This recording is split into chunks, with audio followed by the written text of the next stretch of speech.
If you're watching this on YouTube, we're leaving this in to say everyone's having issues on Discord, and that's what we record through. So unfortunately, our audio is going to chop out a tiny bit. It's how it is. Sorry about it. It's so ridiculous. I'm tempted, chat. I want chat's opinion. I'm tempted to give a platinum star or diamond star, sorry, because Mumbo was predicting that Ace would die from literally the first episode we met Ace. Like, I just never said it out loud to them, though. Yeah, you said it to me, though. And this is a series where no one was dying outside of a flashback. So I think, as sad as it is, you get your first diamond star here. Yay. Oh, no. Like, I knew it was going to be sad, but the way it was done, I was like, oh my god, Oda, you masochistic jerk. Can't even believe how you did that. And I knew it had to happen, and I told you, like, when we talked to him in Alabasta, and he was, like, so smart and so charismatic and so followable, I was like, how are we gonna hype Luffy up as being the Pirate King when he has this as his brother? Like, there's no way they're gonna let him live. I appreciate all of their love and support. Oh. I know, and I was like, is it helpful if you remember that it's a fictional character? And then I glared at him, and I was like, I wasn't someone who immediately resonated with Ace. I think like half the fan base meets him and immediately loves him. Half the fan base is like, yeah, he's a cool dude. I was on the yeah, he's a cool dude side. So him dying for the sake of him didn't kill me that much. What killed me is we have seen Luffy endure everything the world could throw at him when it came to hurting him. We've seen him always dig deep, find strength, and keep going. And when Ace dies, we have to see Luffy broken. Like, someone who's been an unstoppable force of positivity and drive and ambition, who sees every problem as something he can fix, breaks. And that kills me. yeah. Oh my god. And so when I read that part, I thought, like, oh, you evil, evil man. That he would make him Goldie Roger's child makes sense, because then there would be more reason to just kill him. Because why would you go? I kept saying, why would the government want to go to war and cause this war? This doesn't make sense. What makes it worth it? Well, finding out he's Goldie Rogers and they're willing to, like, hunt the earth for every last member of anything, it makes sense. This war, on Whitebeard's behalf and Luffy, this was a war to save Ace. The one that was Luffy's brother, and to Whitebeard was the next king of the pirates. For Sengoku, this was a war to end Roger's era, to end the golden age of pirates and make things go back to the way they were before, to destroy the dreams of pirates. Both of them failed. The golden age of pirates was made worse than ever, and Ace died. It had the exact opposite impact that he was hoping. And in the end, everything is completely worse for them. So stick that up your nose and rotate. Something tells me, this might be a hunch, that you are not a big fan of Mr. Sengoku the Buddha. Let me just think about that. No. No, I'm not. Yeah. Fan of Mr. Sendo. And I know that I can see that a lot of people would be like, he's great for this reason and he's good for the story for this reason. And may I counter with, yeah, he put Ace up for execution, and I hope he dies a slow and painful death. What I like about Sengoku is he genuinely is someone who thinks he's the good guy. Yeah, the thing about him is it just reminds me that anybody who's in power thinks they're doing things for the right reason. Like, how many times do you have to check yourself and say that thing that so many times we see in fiction, which mirrors real life? Am I the bad guy? Like, how many Nazis knew that they were the bad guy? and how many people who are oppressing others see themselves as being bad. We don't see ourselves as being bad, but regardless of whether he sees himself as being bad, I just want him to know I see him as being bad, and I do hope he dies a slow and painful death. It's okay. This arc is the moment I started to love Garp. This is when Garp hit top 10 for me, because Garp is not like Sengoku. He questions if he's doing the right thing. He actually thinks about it, and when Luffy is charging up to save Ace, and Garp comes down because he has to, but you can see that he can't bring himself to stop Luffy because he wants him to save Ace, and he just because he allows himself to get hit. And I was watching that part and thinking how hard it was to be Garp in that time. Yeah, where he wants more than anything for Ace to be saved. Yeah, like it was his dream that Luffy could achieve. Yeah.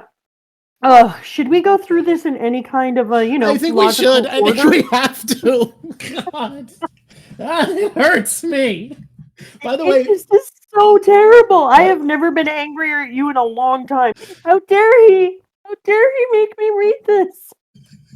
It's really good, though. When I'm trying to think about what it is that people love about this arc so much, because you got to start to ask yourself, like, what makes people love an arc where in the arc one of the most beloved characters is killed?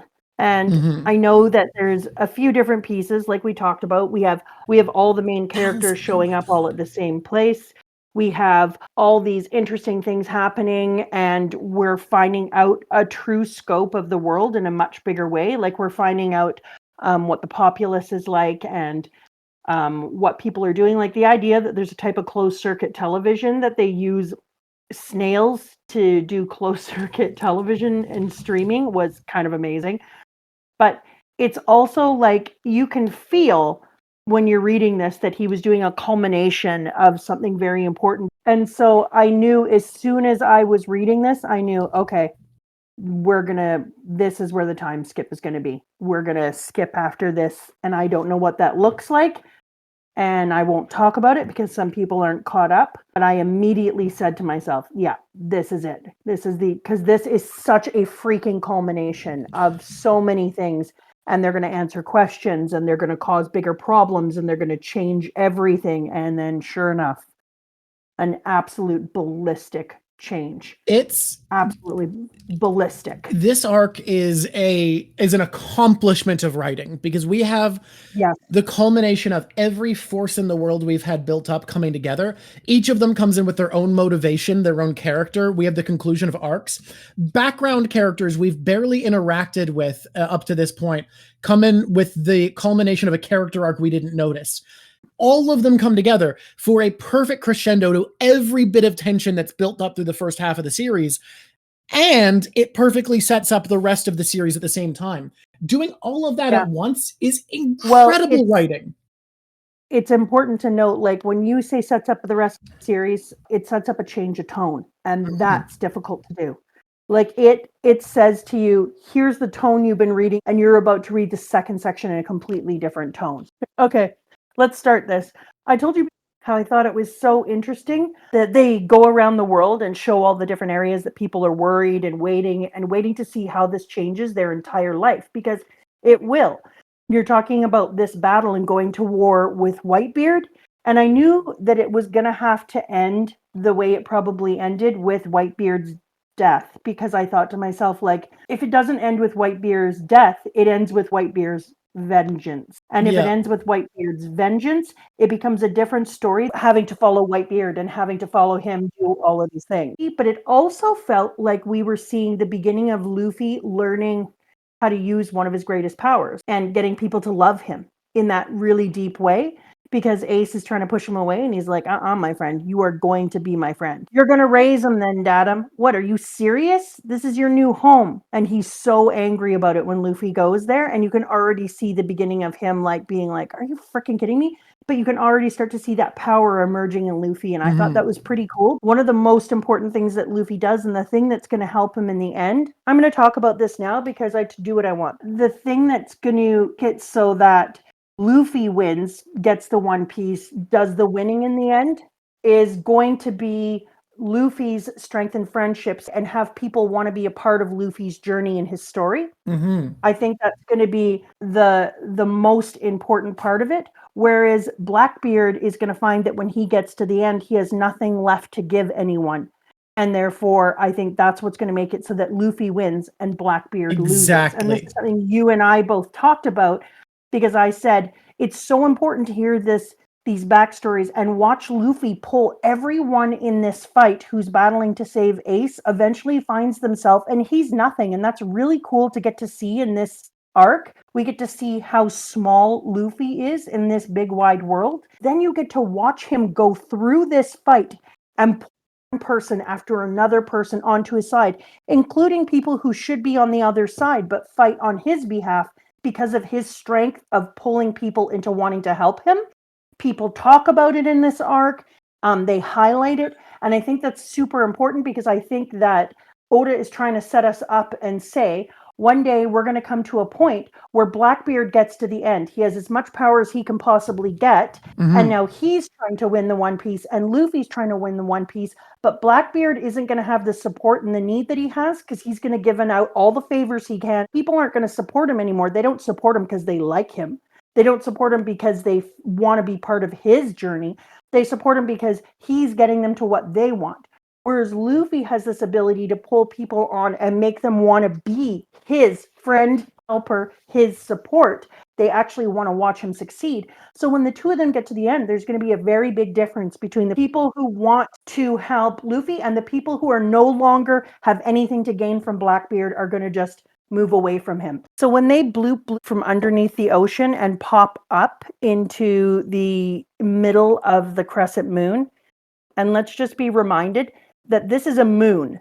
So again, it's that dark and light thing. Luffy being the sun, Luffy being the sun god, Marineford being a crescent moon, it being the night and the dark, is just too good of symbolism. I really love that. Oh, it's perfect. But having them pop up inside of one of the Saboti bubbles, are you kidding me? It was such a cool way to do it. Yeah, it was amazing. Oh, delete your art. You know what? Fuck it. Yeah, let's do it. This is trash. I need to start over. Not only the Moby Dick comes out in the beginning, but then to watch Whitebeard use his power, punch the sky, and create what becomes the tidal wave and rumbles through, so that you just have such a better idea of the level of power we're looking at with Whitebeard. That was, to me, like, talk about a frickin' entrance. Not only does he come in from underneath using his frickin' bubbles, then once he's on top, he punches the air, rumbles through, and creates this freaking huge tidal wave. And I was like, well, I guess that's one way to make an entrance. Then we get to a backstory, and we get to see where it talks about, the really important thing about this backstory is we do learn that Whitebeard knew that Ace was Gold D. Rogers' son. Super important, because otherwise, this is like this shocking reveal, and then Whitebeard has to think to himself, oh, now that I know this, how does this affect my crew and blah. No, zero. Whitebeard already knew. And he, because he is the father of the Lost Boys, in this era, named somebody who would be a more lost boy than the son of Gold D. Roger. So I think that was such an important background. Why can't you just abandon me to my fate? I brought this on myself. No, I sent you on that mission, my son. That's not true. Stop talking nonsense. You tried to stop me. I ordered him to go, right, Mark? Anyone who lays a hand on one of us will suffer the consequences. We'll make sure those responsible pay for it, Ace. Just you wait. We're coming to save you. I like that in this area that we're getting to find out just how little Luffy is and how big the world is and how crazy the players are in here. Can I go back to something from way earlier in our read through where you were like, I feel upset about, you said basically, I feel upset about the spoiler we got with Garp in the live action, where Garp kicks Luffy's ass so easily, because it feels like they're bringing something forward from the future where Garp's going to kick Luffy's ass easily, and I don't like the idea that he could still be beat up easily after he's been through so much. And we're kind of seeing that here. We're seeing that Luffy, despite all that he's been through, is still a small fish in this pond. But it feels right, doesn't it? Like, it doesn't feel upsetting that he's at this level still, because he doesn't feel insignificant. He just feels nowhere near the top. No, you're absolutely right. And I think it was because I didn't have any idea of how deep the story was going to go. It's one thing if the story is just depth, but this story isn't just depth. It only go deep and have this deep government and da da da da da. It also goes really wide. It encompasses so many different people and so many different abilities and places. So it's not just that we have layered government, layered citizens, layered this. It also is spread out across. So I couldn't have had any idea of just how crazy wide and deep this. And I think that's why I was upset by it, but I need not be. It works. It makes sense. It couldn't have been anything else. But at the same time, the reason that I think that this section is so impressive is, on one hand, how small Luffy is. We get shown, right? Yeah. But at the same time, we also get shown that we're right. He is special. And that's a very difficult thing to do. Both show us how insignificant he is, and yet how significant he's going to become. And I think that's exactly, we're getting at something here. What makes Oda so much different than a normal writer is that he can do two things that seem at odds at the same time. We've talked about it before with him hyping up two characters in the same scene, when in theory, they should be having to climb over each other and only one person comes out of exchange on top. We see him able to make an arc that is both a beginning and an end at the exact same time. And now, you said it again, we see him explain that Luffy is small, but that he has so much potential at the same time and is special.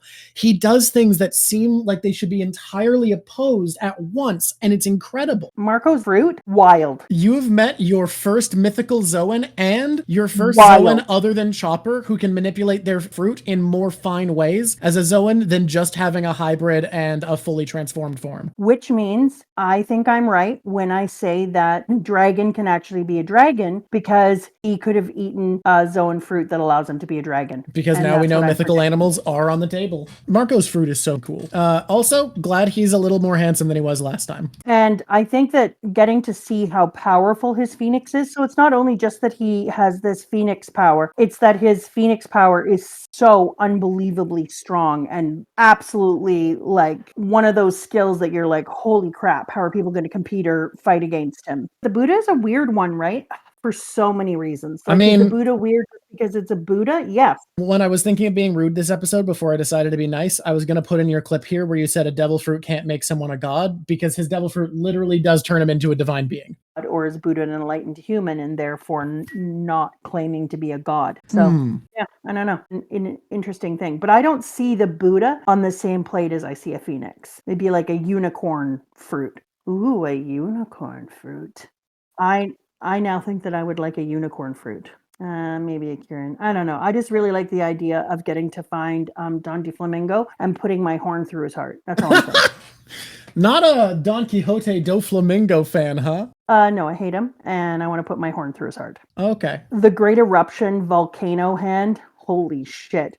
Seeing a hand like Luffy's, the way that does his third gear, his hand, but seeing it as like freaking lava hand, holy shit. That is one hell of a weapon. Akainu's devil fruit is insane because, like, while it doesn't have the mobility that Eneru's fruit has, it cranks up the asset it does have, which is constant threat of damage and injury just by being near you, to 11. Like, not only can he become intangible as a defense, but if you try to punch this motherfucker, he's now made of lava. That's wild. That's insane. You can't touch him. Yeah, no, I agree. That's just, there's no words for the next level that is. What can beat fire? Lava. I also just want you to know that I see your cheekiness level, because I was watching Thriller Bark and I was like, oh, I'm glad we don't have to meet ores in the everyday world nowadays. And you were like, yeah, it'd be terrible to meet ores, wouldn't it? I forget all the moments I've been cheeky, so I'm glad you're finding them. Yeah, and you little bugger. But now he's a good boy. Well, sorry. Now he was a good boy. Ores alive. Do you know that? Do you know if he is? In my heart, And a man only dies when he's forgotten. And we do remember. That's great. That's great. 10 points. I think Oars is alive, though. Fucking Moria, Little Oars Jr. shows up and he's like, hey, I just lost one of those. Can you get that guy for me? He's literally like dibs on his body. Dibs on that corpse. My God. You disgusting piece of shit. I think I can hate you no more because I'm at my maximum hatred for you. You managed to be more hateable. Yeah, Straw Hat broke mine. I need a new one. Watching the Oars friendship with Ace was really important for a couple of reasons. I'm going to say something that's only minorly controversial, but it's more reasons why I think Ace had to die as far as Oda was concerned, not as far as I'm concerned. Because Oars, watching Ace make him that fucking hat. Hey, no, pull it together. You got this. You're doing great. Doing great. Ace make him that hat. Oars keeps sitting outside over and over again, and he's like, it keeps off the sun. And Ace is like, okay, buddy, you can come in. And he's like, I love how it keeps off the snow and it keeps off the rain. And he keeps talking about it. I was thinking that it's kind of incredible that Ace also had that power of Luffy-ness, that ability to his charisma and his genuineness draws people to him. So you really did have two very similar people in Ace and Luffy. But one of them is a lot smarter, which doesn't always help, if we're going to be honest, because I think sometimes not being smart is what makes Luffy successful, or not being thinky. Watching him inside of those moments made me realize that, yeah, you also had Ace be this amazing, charismatic character who everyone loved as soon as they meet them. Straw Hats meet him, love him. Oars meets him. He makes Oars this thing. Oars loves him. He pulls people onto his side really easily. And I kept thinking, like, yeah, of course, you can't have Ace continue to live because there's kind of a split vote there between who you want to see be the king of the pirates. As I was watching that piece, I was like, you know what? You're doing a thing again where you're making me realize how important it is Luffy is not standing next to Ace. Yep. He's not standing next to Ace because Ace didn't do the living. Oh, frickin' Ace. Okay, but Oars. Let's give Oars his time. What a good boy Oars is. I really, for some reason, feel like he could be alive because we didn't see his body at the end. He was taken away. And we already had such hard death. Had 2 confirmed deaths here. So it made me wonder if Oda was gonna, I don't know, throw us a frickin' bone and let us keep our good boy Oars to come back. Ace, I'm coming to save you. Oars, go back. You're way too big of a target. Oars has cleared a path to the bay. Follow him. Oh, Oars just barging out in front and just saying, like, I'm so big, nobody can get me. I believe, while I'm on people that impressed me, how well my girl Hancock did at managing to keep it so people didn't know that she was not on their side. At the same time as she helped to save Luffy. She helped Luffy without betraying her people. Yeah, and so by doing that, she managed to keep her people safe, keep her status safe. She was instrumental to Luffy's success. I love that woman. Hancock is a underrated character for her reliability as a leader. Like, she does put a lot of work into keeping her people safe by maintaining her status as a warlord. She did amazing here because anytime somebody came directly at him, Hancock would be like, I don't think so, MF, or you're not going to hurt my Luffy. But she would always do it in a way that came across as if she was fighting on their side, which was brilliant. Someone said it's important to highlight that she turned a pacifista to stone. So it is worth noting that a robot servant is hornier than Luffy for Hancock. Oh, that is true. And a bit weird. Yep. Thank you for that weird take. Hancock kicked Smoker, though. Actually, no, I actually had an observation that I want to make clear, that I actually think Hancock's ability to turn a pacifista to stone, for me, that my read was, when I read this as a first-time reader, oh my god, these must be clones that have been turned into cyborgs instead of just robots built from scratch, or else this would be impossible. Yeah, my read on it is they couldn't be pure robots, because I was like, robots aren't turning to stone, period. Yeah. That's not happening. So these are clones that are cyborgs, is my takeaway. Yeah. they have to have human flesh in them in some way. Also, they not only have to have human flesh, there has to be humanity left in them, which gives me hope for Kuma in the future. I predict that in the future, the thing that has taken a hold of Kuma is going to be released in some way, and he's going to get to have his mind back for himself. Thank you very much, Ramble. Either way, I think in the future, our Kuma is going to get to have some of his mind back. Do we want to, now that we're talking about that, go into your thoughts you had about Kuma because before we started talking, on a call, you said that you think Kuma might end up having one of the saddest backstories. Yeah. So I'm pretty sure that Kuma's backstory is going to be ever.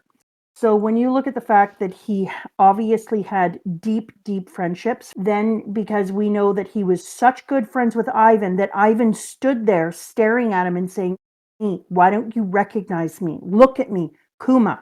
And so their friendship was literally so strong and so important that Ivan just refuses to believe that Kuma isn't on their side. Like, it doesn't make any sense. And then he already had massive strength, and he already had purpose and felt like he was doing something good with his life.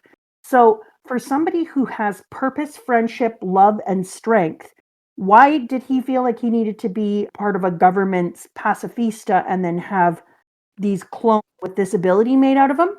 Well, he had to be blackmailed in some huge way.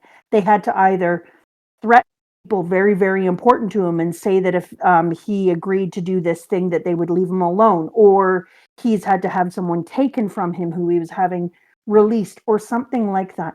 Because it makes absolutely no sense that Kuma would ever allow this to happen to him with all of these things.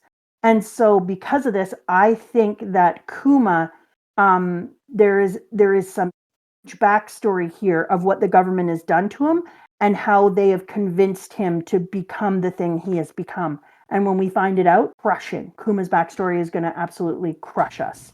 So, All right. yeah, when I was watching Kuma, I was like, yeah, there is way, way more to this than meets the eye at this surface level. Yeah, I also think that in this arc is where Oda really starts to really get his black background. Like you told me, not a spoiler when we were in our very first episode, that he uses a black background as an opportunity to tell you stories that are like absolutely horrible. I thought, like, when I've been watching them, yeah, sometimes they're really sad and sometimes we find out a bunch of information. But this one in particular, all the backstories he does in this arc that are in black are insane. They're just insane. I can't get over, like, he just decimates you. So I think that up until now, I was like, yeah, the black background ones are a little harder, blah, blah, blah. But now I'm like, Jesus, God, man, the learning to make the hat. It took Ace 3 tries to make that hat, but he kept burning up. What happens when somebody who's made of fire tries to weave straw? And he talks about how hard it was for him. And then when he finally gives it to him, what a big deal it was, and da da da da da. And then right after he does that, right after we see, Captain, what are you doing outside? It keeps the snow off me. I'm not even cold. Then we see Don Flamingo. I don't know if I've mentioned this in the last little while. So much fun. And takes off frickin' Or's egg. Yeah, he does that. He's really discovered the and I'm going to say art, even though I hate him, of showing us something that is so personal and vulnerable. I'm noticing, like, it's like, oh, something that's a really vulnerable moment, a really beautiful moment, and then boom, as soon as he's done that, then he's like, and now I'm gonna kill, hurt, or maim that person in the next scene, so that it fully crushes your entire soul. Suddenly, this stupid piece of crap is taking him apart. Oh, God, I just hate him so much. Hate him, hate him, hate him. And then to watch Oars in the one panel, you've got Ace, who is crying. Snot's coming out of his nose because that's Oda's favorite. But to see Oars come up and then reach his huge hand out towards Ace as he was going down and have just that little moment where his hand is almost at Ace before he falls to the ground and is unable. And then And then DeFlamingo goes, I can't get enough of this. When DeFlamingo makes his speech, I don't know how many people were in Impel Down when we did that, but this is the exact same thing that I said in Impel Down. And then it's his speech. And I was like, holy shit. This is basically the exact speech that Don Flamingo did. And I didn't even notice it. Doflamingo gave literally like the exact same speech you did about the One Piece world and how what is good is going to be determined by those with power. Are the kids who've never known peace and kids who've never known war have completely different ideas of right and wrong? It's the job of those at the top to decide what's good and evil. Right now, it could go either way. Justice will prevail. Of course it would, because the side of justice will be whichever side wins. And that's exactly what I had said when we were in Impel Down. And obviously, yeah. And that's what he was trying to say when we were in there. All think they're doing the right thing. All these people think that and they're right, and this is what it looks like to be the good guy. But you don't know what it looks like to be the good guy. Being the good guy means that you're at the top. Whoever's at the top gets to decide what is good and evil, which is really interesting because it's not necessarily true, right? Like if you're looking at it philosophically, you know that there is an idea of an ultimate good and an ultimate bad. There are some things that are just ultimately not good. But if you have power, you get to decide how society looks at it and who will be punished for their actions. And therefore, whether you think it's good or bad, it doesn't matter because you'll still be punished for things that the other side determines as evil. I 100% agree with you saying you'd give Garp leeway, by the way, Chatter, but not Sengoku, because Garp very clearly thinks about what he's doing and whether actions are good or evil, and it causes him stress and thinking, whereas Sengoku just has this plain view of pirates are bad. We have met good and bad people on both sides of the fence. We've met people who are good and in the government, people who are bad in the government. I must say, though, we've met less good people in the government than we have. I think we've also met fewer good pirates than bad pirates. But that's what I was about to say, is then we meet some of the pirates and they are absolute nasty pieces of crap. Right. So you can see that this is one of the things that I said earlier, that I think that Luffy is going to cut through the lines of pirate, rebel, government, and he's just going to try to scoop up intrinsically good people. Okay, let's get to another area of heartbreak. Yeah, we love heartbreak. It's been a couple of minutes since we had sadness. Gramps, what are you doing here, Garp? You haven't had second thoughts, are you? No, we're fighting pirates here. There's no reason to show them any mercy. Then shut up. Let me sit here. Outlaws deserve no mercy. Don't hit Luffy, you old geezer. But this is family. What am I supposed to do? Ace, why? Why didn't you live the way I told you to? Yeah.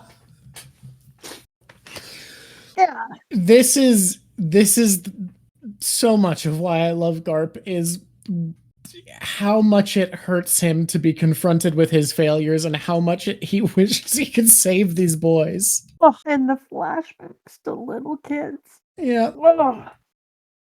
Yeah.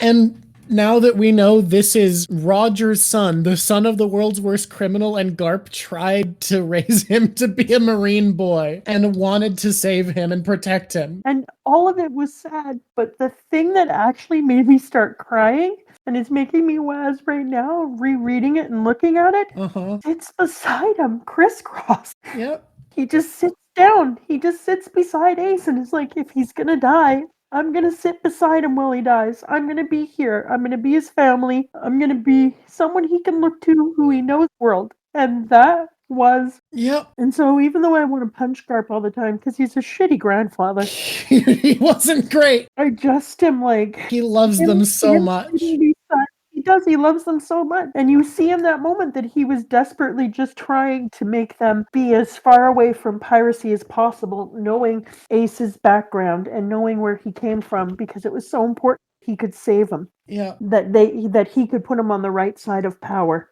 He promised to protect his enemy, his greatest enemy's son. Gave a dying man his word, and he was failed. Just desperate. Yeah. And so he felt desperate to put the boys on the right side of power. He was trying to do what DeFlamingo was talking about. He was trying to make it so that the boys would be on the government side so that they would be on the side of power that would help to protect them. And then just when Ace thinks everything is fine and when Garp thinks like he's just going to sit there and watch the outcome and he's going to have to watch his one grandson die, Luffy falls from the sky. And so when it shows how they slid up, got stuck, and then came down and then crack, Luffy and the whole group falls from the sky, swoosh. And then boom, right up there on the screen for all of the world to see. What happened? Did a ship just fall out of the sky? It's in the ocean. It fell into the water. Luffy, Ace, I finally found you. I'm here for you. They mean business. Look how many there are. Garp, this is your family again. And then Garp grabs his head. Luffy! Garp sitting there cross-legged. I've accepted that one of my children will die. I failed him. At least today can't get worse. Luffy falls from the sky. Hey, I'm here to put myself in harm's way. I hate the sniffling. I can barely watch the episodes when I cry. I'm like, how can anyone watch this tripe? Listen to me crying isn't it making them crazy? I mean, it's making me crazy, damn it. So many of them are crying at home right now. I've cried like 3 times. This is one of the hardest things I've ever read as far as like how the buildup was done and how the past is used to reflect on the present and make us more vulnerable and hurt. It's masterful. It actually is. I hate it, but it's masterful. Never a dull moment with you, Straw Hat, says Mihawk. Straw Hat, says Moria, who I hope dies with the house on him too. What is he doing here? Luffy, for goodness sake. Helmeppo, look. It's the Straw Hat. I heard they had him in Impel Down. I always knew he was amazing. Aw, Kobe.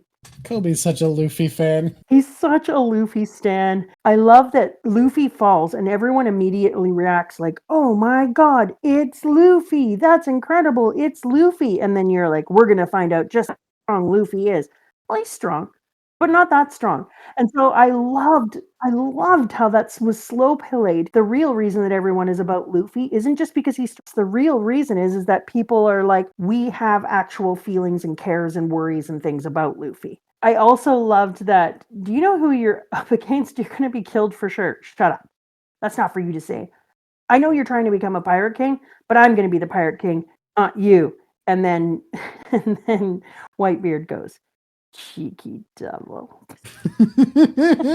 He doesn't spaz out. He doesn't have a freak out. He acts like a father in that second because he loved Ace, blah, blah, blah. But I don't know how he fell in love with Ace. I don't see it in the moment. Whereas in this second, I got to see Whitebeard look at a precocious little shit and be like, cheeky devil, and be so happy about it. And I was like, and now I love Whitebeard. All the reaction of the people around, he's arguing with Whitebeard. He's going to get killed for sure. And Whitebeard is just like, no, I really like this kid. This kid is kind of cool. Don't come up here, Luffy. You should know better. You and I are pirates. We went to sea separately. I have my own adventures. I have my own friends. There is no place left for you. You think I'd let myself be rescued by a weakling like you? That would be an unbearable insult. Beat it, Luffy. Why did you come here?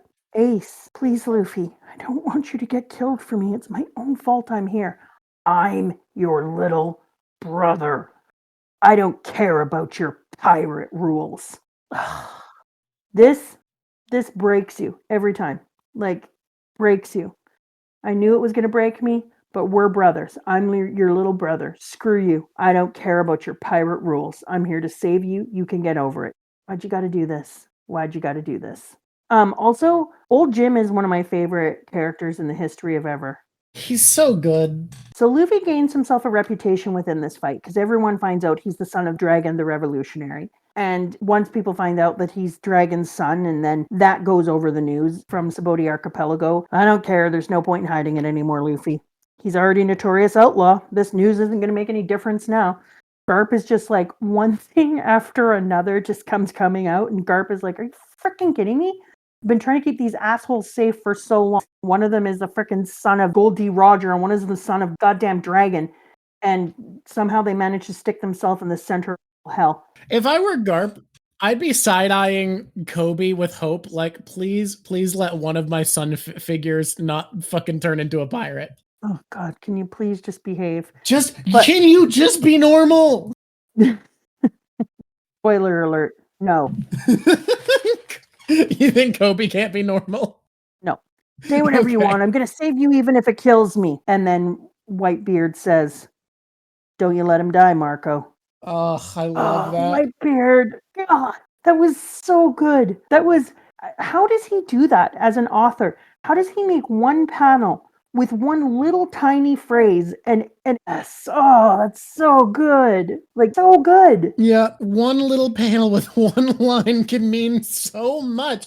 And it's all because of how good Oda is at controlling hype. We have so much hype Yeah. for what Whitebeard the pirate means. Yes, exactly. And so I think this is another thing because when it goes over here and he says, I'm going to save you, he just falls apart and says, I won't let anybody get away with hurting you, Ace. He says to him, just you wait, I'm going to come to save you. And then Ace gets just desperate and Garp says, what is it? And he says, I don't care what the future holds for me. I accept it. I reach out with the hand that offered me help and I accept the blade that would execute me. I won't fight anymore. I'm so sorry, everyone. And then Garp is just crushed by it and they're watching the fighting taking place below him. You can see though that he doesn't want to die. You can see it. He wants to live, but he's looking at all these people that he loves below and he's like, I can't believe I'm sitting here and then I caused this, that I caused all these people to do this. And you can see poor Garp is like, I know exactly how you feel, man. You're watching all of this. You wish you could be anywhere else. You weren't the one that was causing all this hell.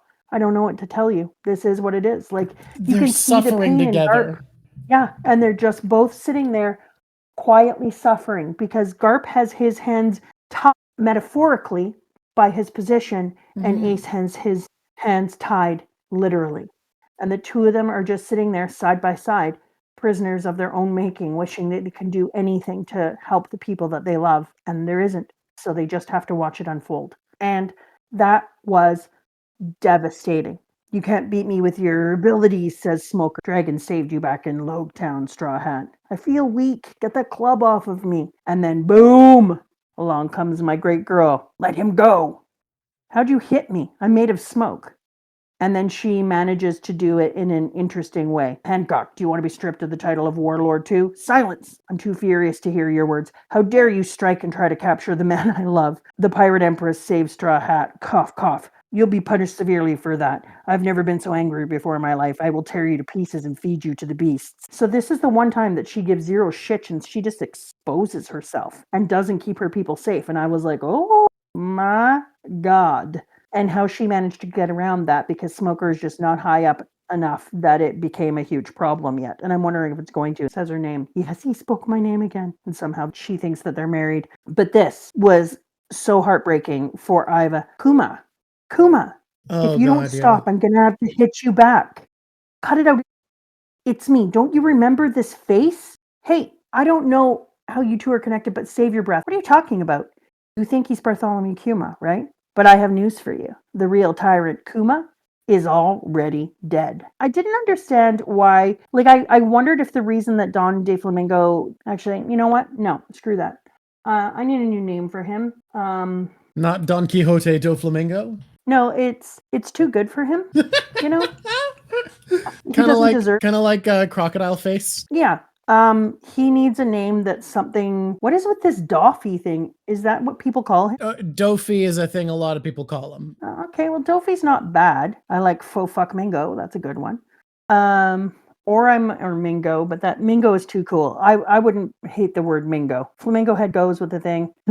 I love how we have warlords you call by name, like Boa Hancock, but then it's not just warlords you disrespect, you don't refer to by name, because old Jim is up there. Hey, old Jim. He is my fave. I love that man. I love that Hancock got Luffy the key. And this is what I'm talking about that's so important because I think one of the most unique things about this story and the reason that you and I have the same idea about the end of the story with Blackbeard and Luffy and the reason that Blackbeard won't be successful when Luffy is times like these when Hancock hands Luffy the key to take the cuffs off his brother. Luffy things he does if it wasn't for the fact that he's being helped along the entire way. And lots of authors need to make it so that ultimate great thing. And the reason everybody gets out is because of the protagonist and they're the hero. And that is why everything happens. But in this, the reason that this is so impressive is rare that an author makes it so that his character has to be humble and has to get the help of other people, but doesn't feel humbled by it. No, but that's So exactly what we're talking about earlier with he can do conflicting things, Yeah. because he writes a story where Luffy could do nothing without everyone helping him, but they Yes. also could never succeed without him. Like, he Yeah. is the reason that the day is saved over and over again. I agree. But he I could agree. never do it without their help. It's both. It's two things at once. It is. But the great thing about it is that unlike so many characters who get ego driven and are then like, if I can't do it, da da da da da, Luffy has no such compunction. He just understands that I can't do this unless they're there. We all have a part. We all have to live to our part, or we're not going to come out on top. And so rather than Luffy just like traipsing through the world and being like, oh, that hurts my ego, he's just like, thanks for the key. That rock takes the key and pisses off. Because Luffy, I can for my friends, and I would be upset if my friends didn't let me help them. So I'm certainly not going to be some kind of a jerk who doesn't let my friends help me. Yeah, it's the teamwork makes the dream work, but he doesn't feel the need to stop and be like, okay, thank you for doing. No, it's just part of. It's expected that if you can do something for your friends, you will, and it doesn't humiliate anyone. It builds everyone. That's great writing. So Mihawk, sorry, red-haired, power knows no restraint. Hawkeye, now fate. How will you deal with this heaven-sent boy? More evidence of him being a god. I mean, he Will did his life literally end fall from here, the heavens. or will he escape this black blade? Yeah, I'm done arguing that point. Okay, fine. I'm done arguing.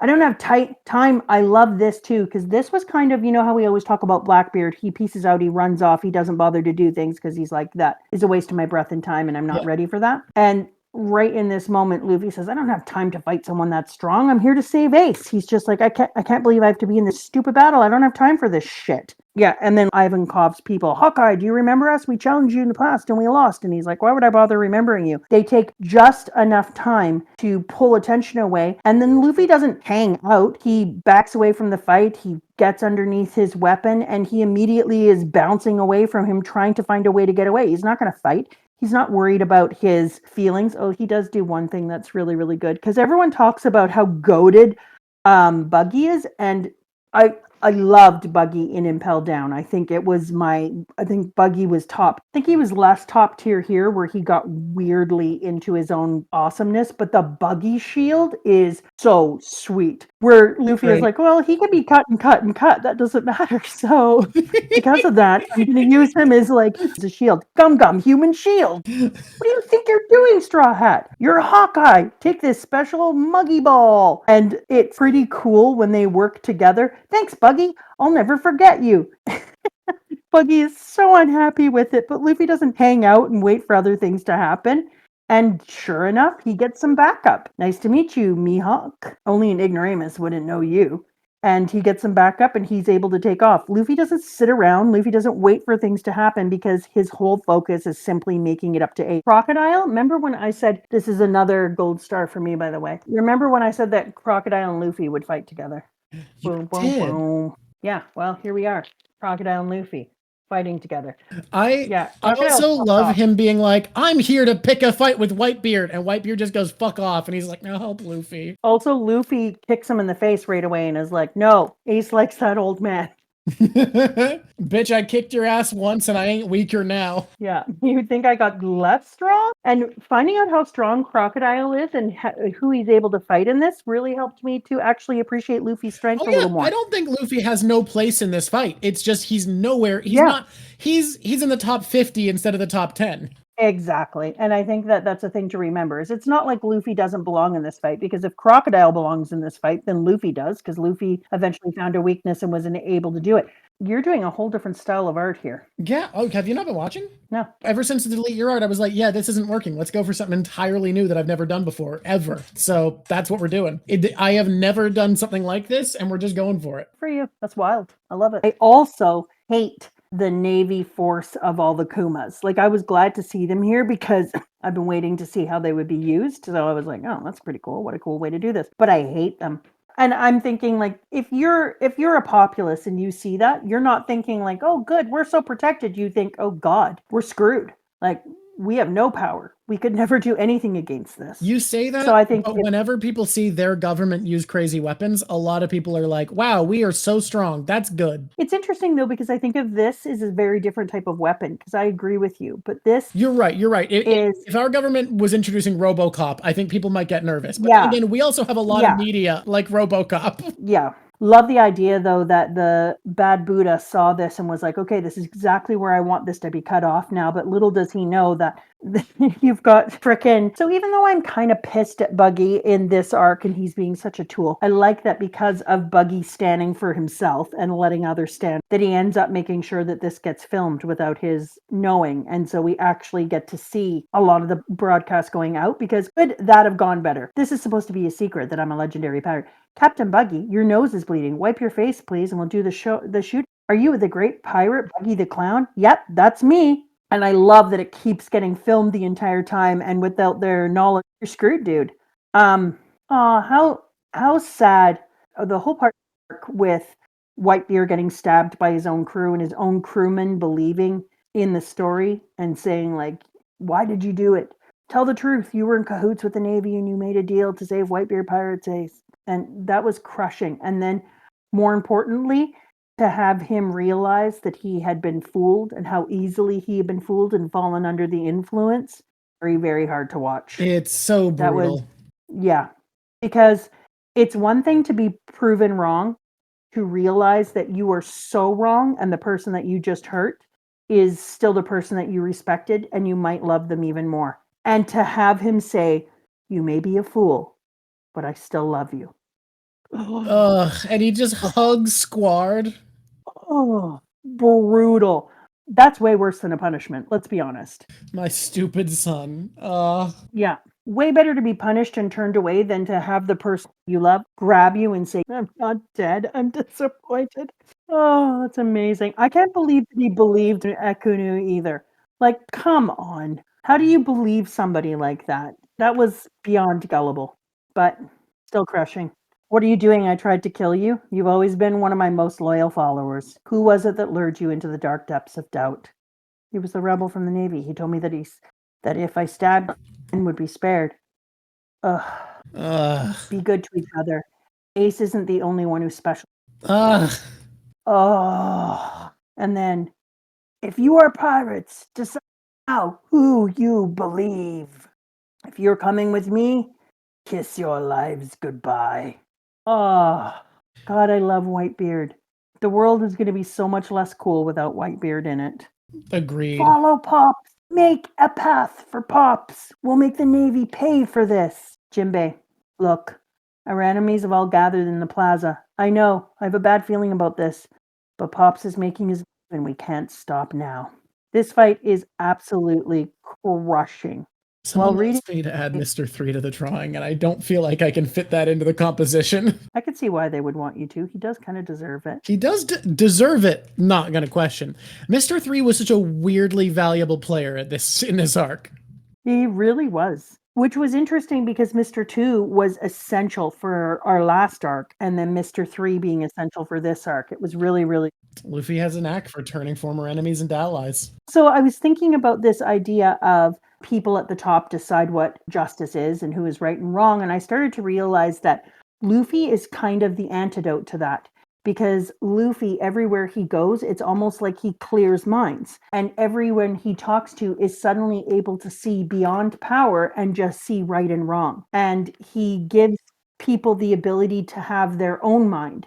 It's like he puts sunshine into people's minds. And I kind of talked about that a little bit before, but it feels more like he's able to shine light on their minds so that they can say to themselves, like, this is actually, I don't believe in this. This is actually shit. And then change people's minds and have them make up their own opinions. And I love that.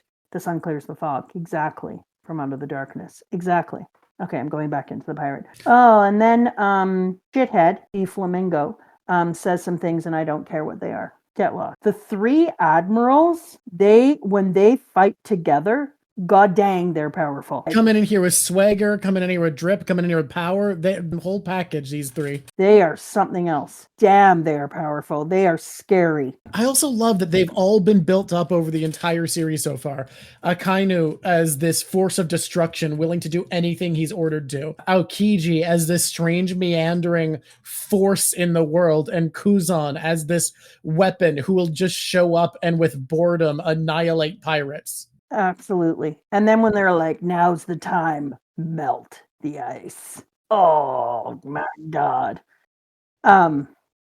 Terrifying.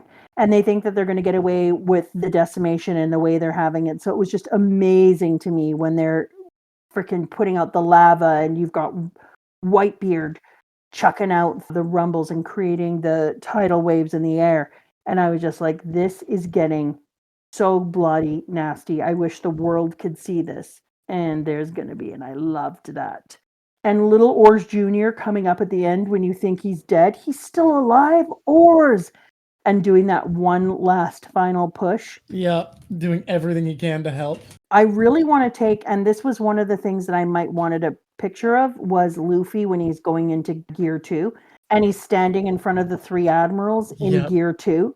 And they all go, Straw Hat Luffy. So I didn't send you anime clips because you weren't ready for the one that you most should watch because it's very tragic. But one that I should have sent in retrospect that they animated well is him standing in front of them because the hurled is later, right? Yeah. The thing that was so incredible about this scene is I kept thinking, like, I feel like I'm seeing now, but I'm also seeing the future because I know that somewhere in the future I'm going to see Luffy standing in front of them again. I know it. Okay. With prediction. Boom. Luffy stands in front of the three admirals again. Yeah, this is a it feels like I'm watching two events. Oda is like, this is his first time with them.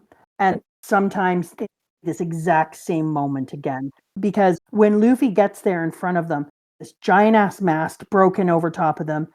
You made it all the way here, but you're not getting on this platform. You're persistent, son of dragon. Yeah, it's pretty scary for a kid. And then, it's hopeless, Luffy. Let me have Ace.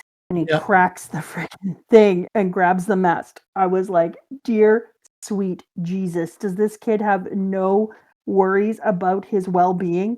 He's just doing everything he can, no matter how risky it is. He's like, you know what? I'll create a smoke screen by throwing the mast. They freeze it. I kick it, and then I go. Gear 2. And then he stamps down. Too slow. And they kick him. And you could see Ace up on the thing. Do it, sir. Boom! Out comes a huge, freaking powerful smash in the guardian where Ace is. And then Crocodile's head goes flying off. Yeah, you know what? Doesn't matter. Crocodile has the great good fortune of being Sand Boy. So he and the happy Buggy the Clown can get chopped up all they want. True. That is their thing. This part was pretty fast and furious and confusing when you're going through the whole swim towards oars, we have to get to the plaza, they have a ship, there's no footing. Like, it was just insanity. And he created, like, definitely this amping up and everyone just being a part of the massive thing, but it also made it so it was like, my head. You have to keep going back and being like, what the hell is going on and where are we now and what's going on with Ace and where is everyone? It just felt like it was boom, boom, boom. Yeah, it was a lot. It killed my face. Is Okiji dead? Of course not, fool. Ice block. Partisan. Watching the fights that are going on between Whitebeard and everyone was just absolutely mind-boggling. That man took so much. Oh, constantly taking damage this fight. Just hit after hit after hit. You know, my disappointment here, I'm sure we're going to do a lot of flashbacks that are going to include Whitebeard. I mean, I hope we are. And I know that I can't imagine there's not going to be flashbacks where we get to see Whitebeard, right? I cannot tell you. That's outside what I'm allowed to say, I think. All right. Well, I think I've met Whitebeard and seen the breadth of his alive time here, and I feel kind of like I was ripped off a bit. He's such a great character, and it feels like you lose him as soon as you have him. I do want to make a prediction that we are going to see up for sure 3. 3 minimum? Okay. Yeah. Okay. Prediction made. 3 minimum flashbacks with Whitebeard. Because I feel like we go all this way. Whitebeard is this kind of anomaly character in the background. He comes out, he rocks.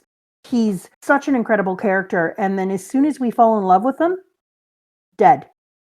Yep. I was just like, are you kidding me, man? I think that's part of why you go in thinking he might die, and then partway through you're like, no, he's gonna live, because you love him so much, and it's impossible to believe that 30 chapters are enough to introduce a character just to kill him. And I couldn't believe that we went through all of this work and all of these things about Whitebeard, and then they kill him. I was like, this is bullshit. I just found out how cool he is. I just found out how much I like him, and you kill him? But That's we're not bullshit. there yet. He's not dead yet. Oh, get over it. The way that Luffy gets finger pistoled, then zapped, and then guts alone aren't enough, Straw Hat Luffy. It takes more than effort alone to save someone. You've got to have power, which he's heard before, but in this way was really important, because I think it's one of the things that made him decide he was going to need more time and he was going to need to make himself stronger. Like, he keeps saying it. He had the first moment when he was with CP9 when he said, I realized, and so I just changed myself, and that was hockey. He just didn't realize it was hockey. I realized in order to save my friends and not lose anyone anymore, that I was going to need to be more powerful. But in this time here, where he has him stand over top of him and kind of just mock him, like, that you can just get up there because you have moxie?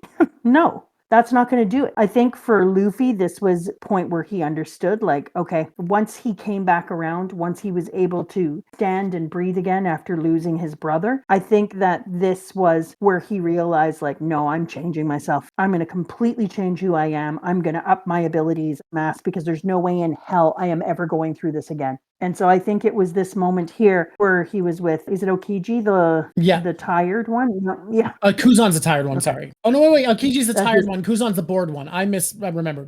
My brain's bad. Don't worry. Oh, sorry. No, it is the bored one. It is the one that looks like the actor I was wrong, but right. Yes. I also think he looks like, what's his face? Justin Timberlake. Oh, Kuzan is Aokiji. What? Aokiji is Kuzan. I was thinking of Kizaru. Everyone, you are right to make fun of me. Kizaru is the bored one. Thank you. Whitebeard grabs him and holds Luffy by his legs. Luffy is dripping blood. His eyes have gone into the glazed look, and he goes, Ace, it's sad to see how low the mighty Whitebeard has sunk. How could a leader of your standing let a piece of trash like that lead your charge? Luffy coughs. There he is, Straw Boy. Jinbei's over there. The giant face of Ivankov overhead. I loved this time because Whitebeard understood exactly who Luffy was and who he could become. Ivankov was 100% focused on Luffy. So even though Luffy was so weak in this time and had just had his ass handed to him, he refused to give up. And his tenacity, even as everybody is calling him down, the other person is like, piece of trash like this is going to lead your charge. You're nothing but a massive spirit, and all you could do is talk big. You pathetic young fool. I love idiots like you. So good, because now we get to see who Luffy is in a new way as readers, and we realize, yeah, holy shit, Luffy is not nearly as strong as we thought. Like, we thought that he was getting weaker in each one of these fights. We were like, ooh, he's outmatched again. Oh, he's super outmatched. So we've been told for the last few arcs as he gets outmatched. But in this time, we're super being told he doesn't have the ability to fight. He has to strengthen himself. He can no longer run by the seat of his pants and accidentally huck hockey off every once in a while. He has to be practical about it, and he actually has to build this up. And that's incredible that we're finally seeing that Luffy is going to have to stand up and make a choice to be a different person. That does matter. And the fact that he is a big old blowhard with way too much heart is actually important, because someone like Whitebeard wouldn't find that to be an admirable quality unless it would be something, would actually do something for Luffy in the future. So when they're fighting from this moment on, and Luffy is laying on the ground and he's bleeding out, but he chooses to have Ivankov revive him and use hormones on him so that Luffy can go back up to the top. And Whitebeard stands behind Luffy and continues to tell people, protect him, help him get up to the front.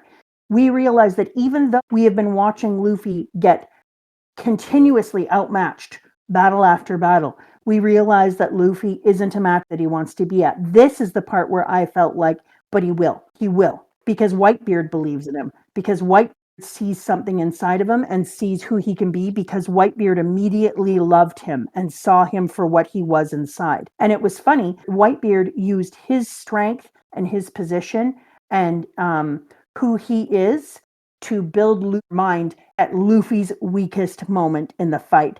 That's genius writing.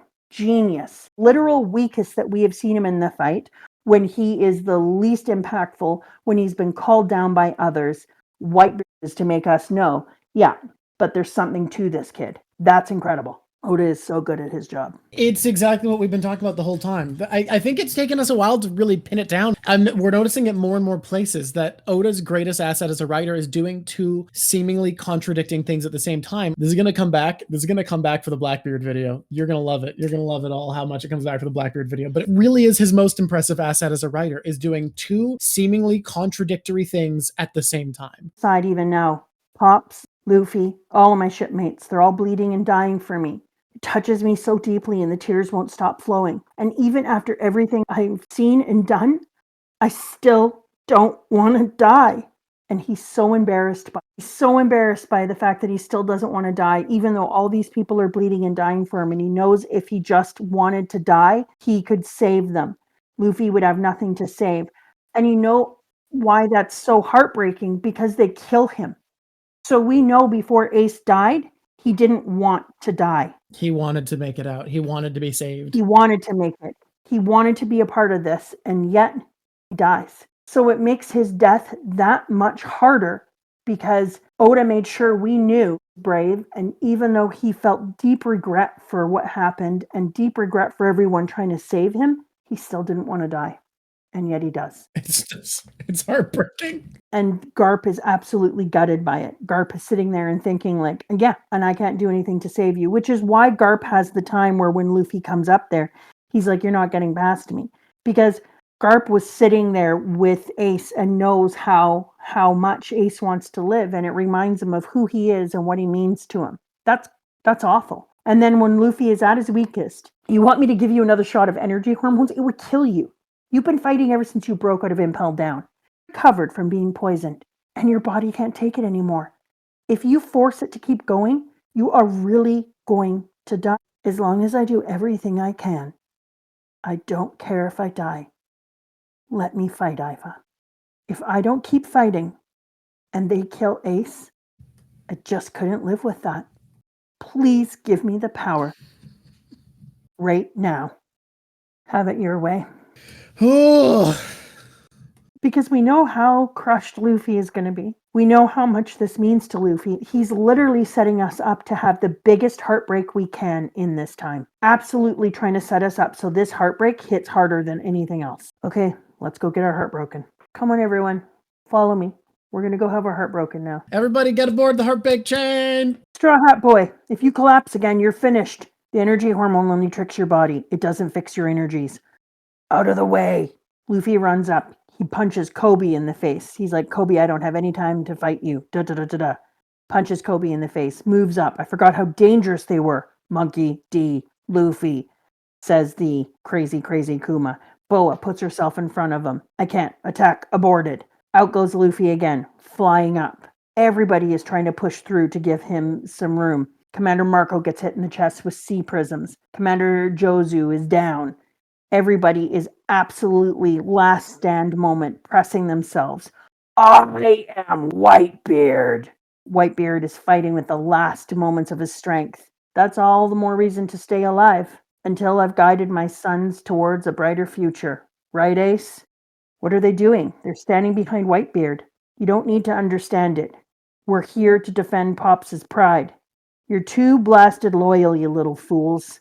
And then we see the two men raise their swords up on top of the plinth where we have Ace waiting, and everybody screams, Ace! You don't think I can stop it? Take a good look, Whitebeard. Stop! Screams Luffy, and the two guards collapse.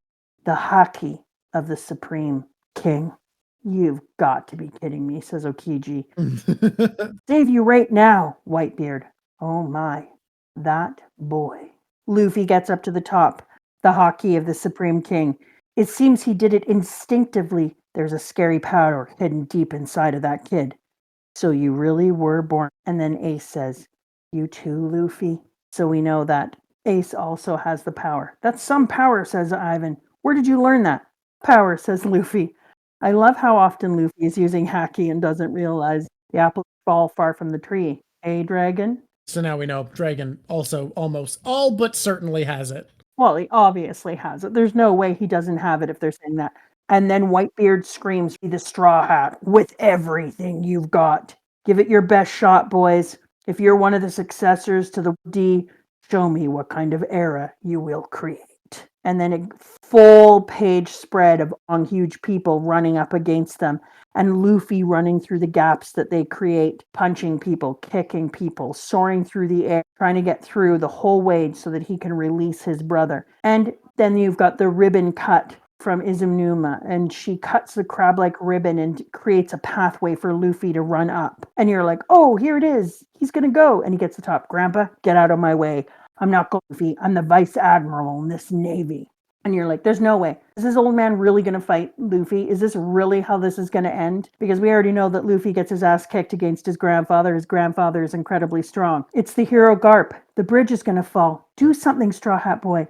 I've been fighting pirates since long before you were born. If you want to pass, you'll have to kill me first. Straw Hat Luffy. That's the path you've chosen. Old man. And then it shows all of the little flashbacks. Don't be such a baby, Luffy. You have to grow up and be stronger than anybody. The pirates will have your guts for garters. I can't do it, Grandpa. Just get the hell away. Do it or Ace will die. And then, Luffy, you are an enemy of the state. And he goes to punch him. And Luffy absolutely flattens him. But you know, because you have met him, that there's no way in hell that's possible. And Luffy gives him the huge frickin' punch. "Vice Admiral Garp!" And Garp falls backwards off of it. "You're a father before you're a Navy man, eh, Garp?" says Buddha. Because God, yeah, we all know that could never happen. Mm-hmm. And there's Luffy up at the top with Buddha, that piece of crap. And he says, "Luffy, look, Fleet Admiral Sengoku is using his powers. Do you think I will allow you to escape?" Absolutely thought we were fully screwed when Luffy was fighting against the Buddha. Mr. 3 put the candle wall around them and saved them. That was massively unexpected. Like, you in Impel Down was, I'm not going to say a coward, because he wasn't a coward, but he wasn't exactly like happy to be on their side. Like, oh yeah, let's for sure do this. He was like, no, let's get the hell out of Impel Down. This place is the worst place in the history of ever.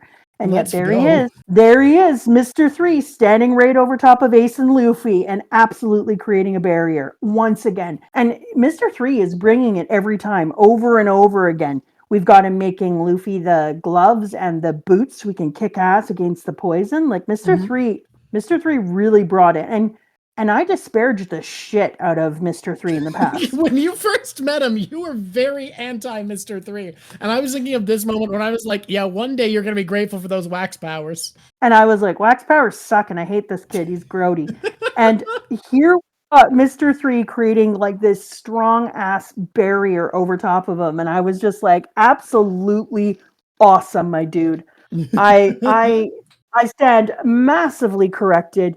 You are freaking killing it, and I am so glad you're on our side. And I love that the people we met in the beginning are coming back to be friends and be part of our team. What could you like more? And yeah, like, for sure, yeah, he did earn his treatment in the first time. For sure he did. But yeah, he was a piece of crap, etc. And yeah, these people were fighting for their own things. But watching them come back now and fight on our side, I just keep really good. It's such retribution. It feels like we're getting to see Luffy is. He's got our bad boys, our 1 to 10s, all out here. We even have Robin.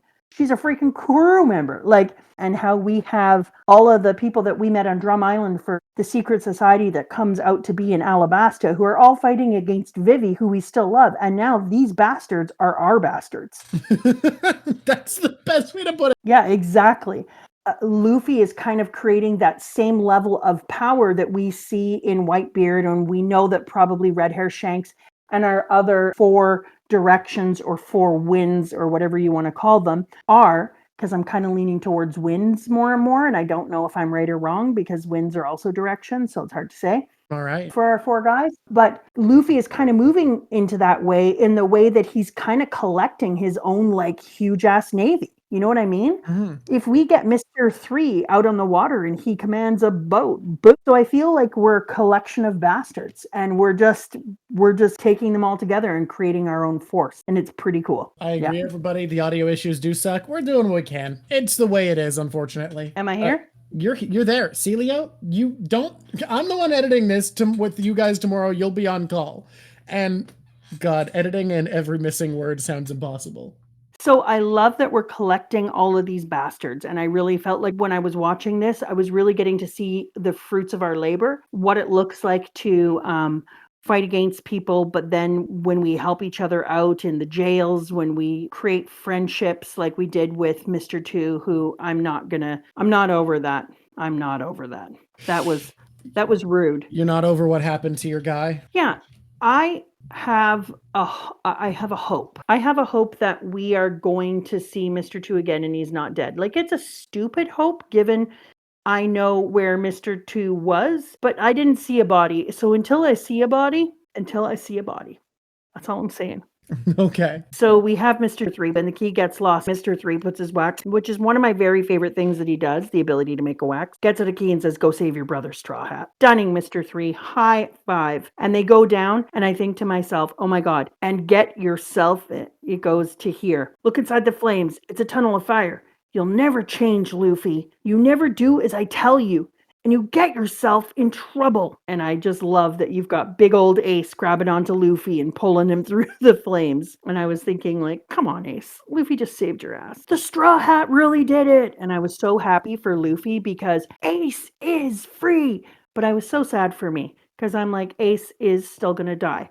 But there and say, now, no matter what happens, Luffy did it. He saved Ace, and we know that no matter what else happens, Luffy is going to be able to get over it in a very different way, knowing that he saved his brother. Because if he didn't save his brother, there is literally there's nothing that Luffy can do to feel better again. That's it. How does he feel better? But because he did save his brother, he is going to be able to move on someday. He will be able to find the strength because he knows that he did everything that he possibly could. And that's all he can do, right? Like, you can't be responsible for Ace's actions. And he was so out of his weight class, and he still did it. He showed up to the War of the Best, where the world's strongest man was fighting the entire force of the Navy, and he made a difference. This is a really important moment because everybody is hyping him. Straw Hat really did it. He set Ace free.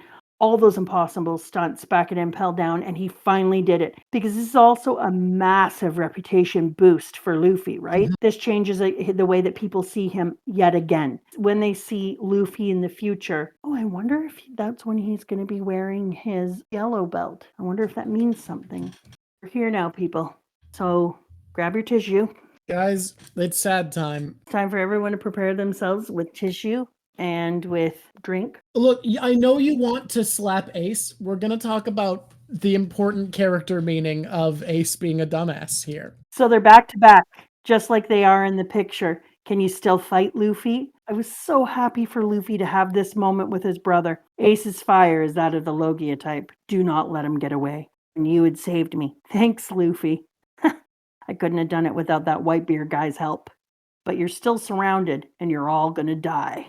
And then we have got one of the most insane battles. He's my brother. I'd appreciate it if you didn't hurt him. And Fire Fist Ace just gives his all. And it's, hurry up, execute Fire Fist in the Straw Hat. Look at them work. Look at that teamwork. I was so grateful that they got to fight back to back for this time. Because this is the only time that Luffy is going to get to have this opportunity. And he gets to be a pirate at sea with his brother, fighting together. Exactly. The two of them get to live their dream. They're standing back to back, fighting as pirates out in the wide world together. Like, what a gift. You've gotten a lot stronger, Luffy. I'll surpass you. And then as they're fighting, and they're going to make it and go on, and they're calling, it may be, did something made it stop, and they're trying to drag it back? Pops, a father bury his sons, and you actually think that little jab of yours hurt me? Everybody grows old and dies eventually. We've done what we've come here to do. Pops, Your business here is finished, and now these are my final orders. As your captain, listen carefully, Whitebeard pirates. You must all survive and return to the new world. And Ace screams, Pops! And everyone is screaming, including He-Man. He has a character who looks like He-Man, and standing beside him who's screaming, and I'm like, did he really make He-Man fight beside Skeletor? Yeah, he really did. Get away from here, my sons. Pops, no! No, old man. And this is where it should have ended. They should have just been like, NBD, now you can go on your own way. And you can't follow the orders from your captain. Get out of here, you lazy brats. Kill Whitebeard. You have to hurry. Ace! Get ready to set sail. And Luffy's calling after him. The whole world sees everything. Captain Buggy, the video transponder snail, has finally regained consciousness. They can all watch me take Whitebeard's head, says stupid Buggy. What happened to Whitebeard after he was stabbed? Suddenly the whole audience can see everything again. And they get to see the bravery of Whitebeard standing there at the front, fighting against the government, fighting with all of their heart. Ace! Oh, don't let the old man's sacrifice go to waste. Don't worry, I won't, says. I have little use for soft words, but tell me one thing, Ace. Were you happy as your father? Of course I was. And then everyone sees that the execution ended. And then Ukanu says, you free Ace and then turn tail and run? The Whitebeard pirates are a pack of cowards, but considering who your leader is, that's no surprise. Whitebeard's a loser from a bygone era. Now, this dude, does he have a method? This was just my understanding of looking at this moment. Does he have a method of hockey when he's poking at somebody and trying to provoke them, that he's able to push it out to be more powerful and to get under their skin more? You know I can't give an answer there. At the very least, incredibly good at manipulation. He has to have some kind of hockey that is aiding him here, because this just feels like it's too much the way that he's able to get under people's skins. Like, he's really able. We can make it a prediction if you want to. No. Because it's either that or he's just really good at knowing what to say to convince people. And then Ace goes, a loser? Take that back. Take back what you said. Ace, don't. Just keep running. And everyone is telling him to run. Been saved, for God's sakes. This whole thing was coming here to save you, Ace. The name of this era is Whitebeard. Ace, no.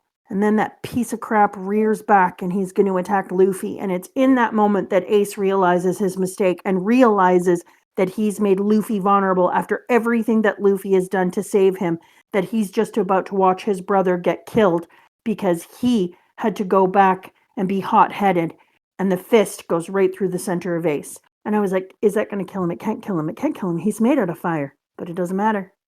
The lava meets Ace and it just burns him from the center. Ace is hit. Ace goes down.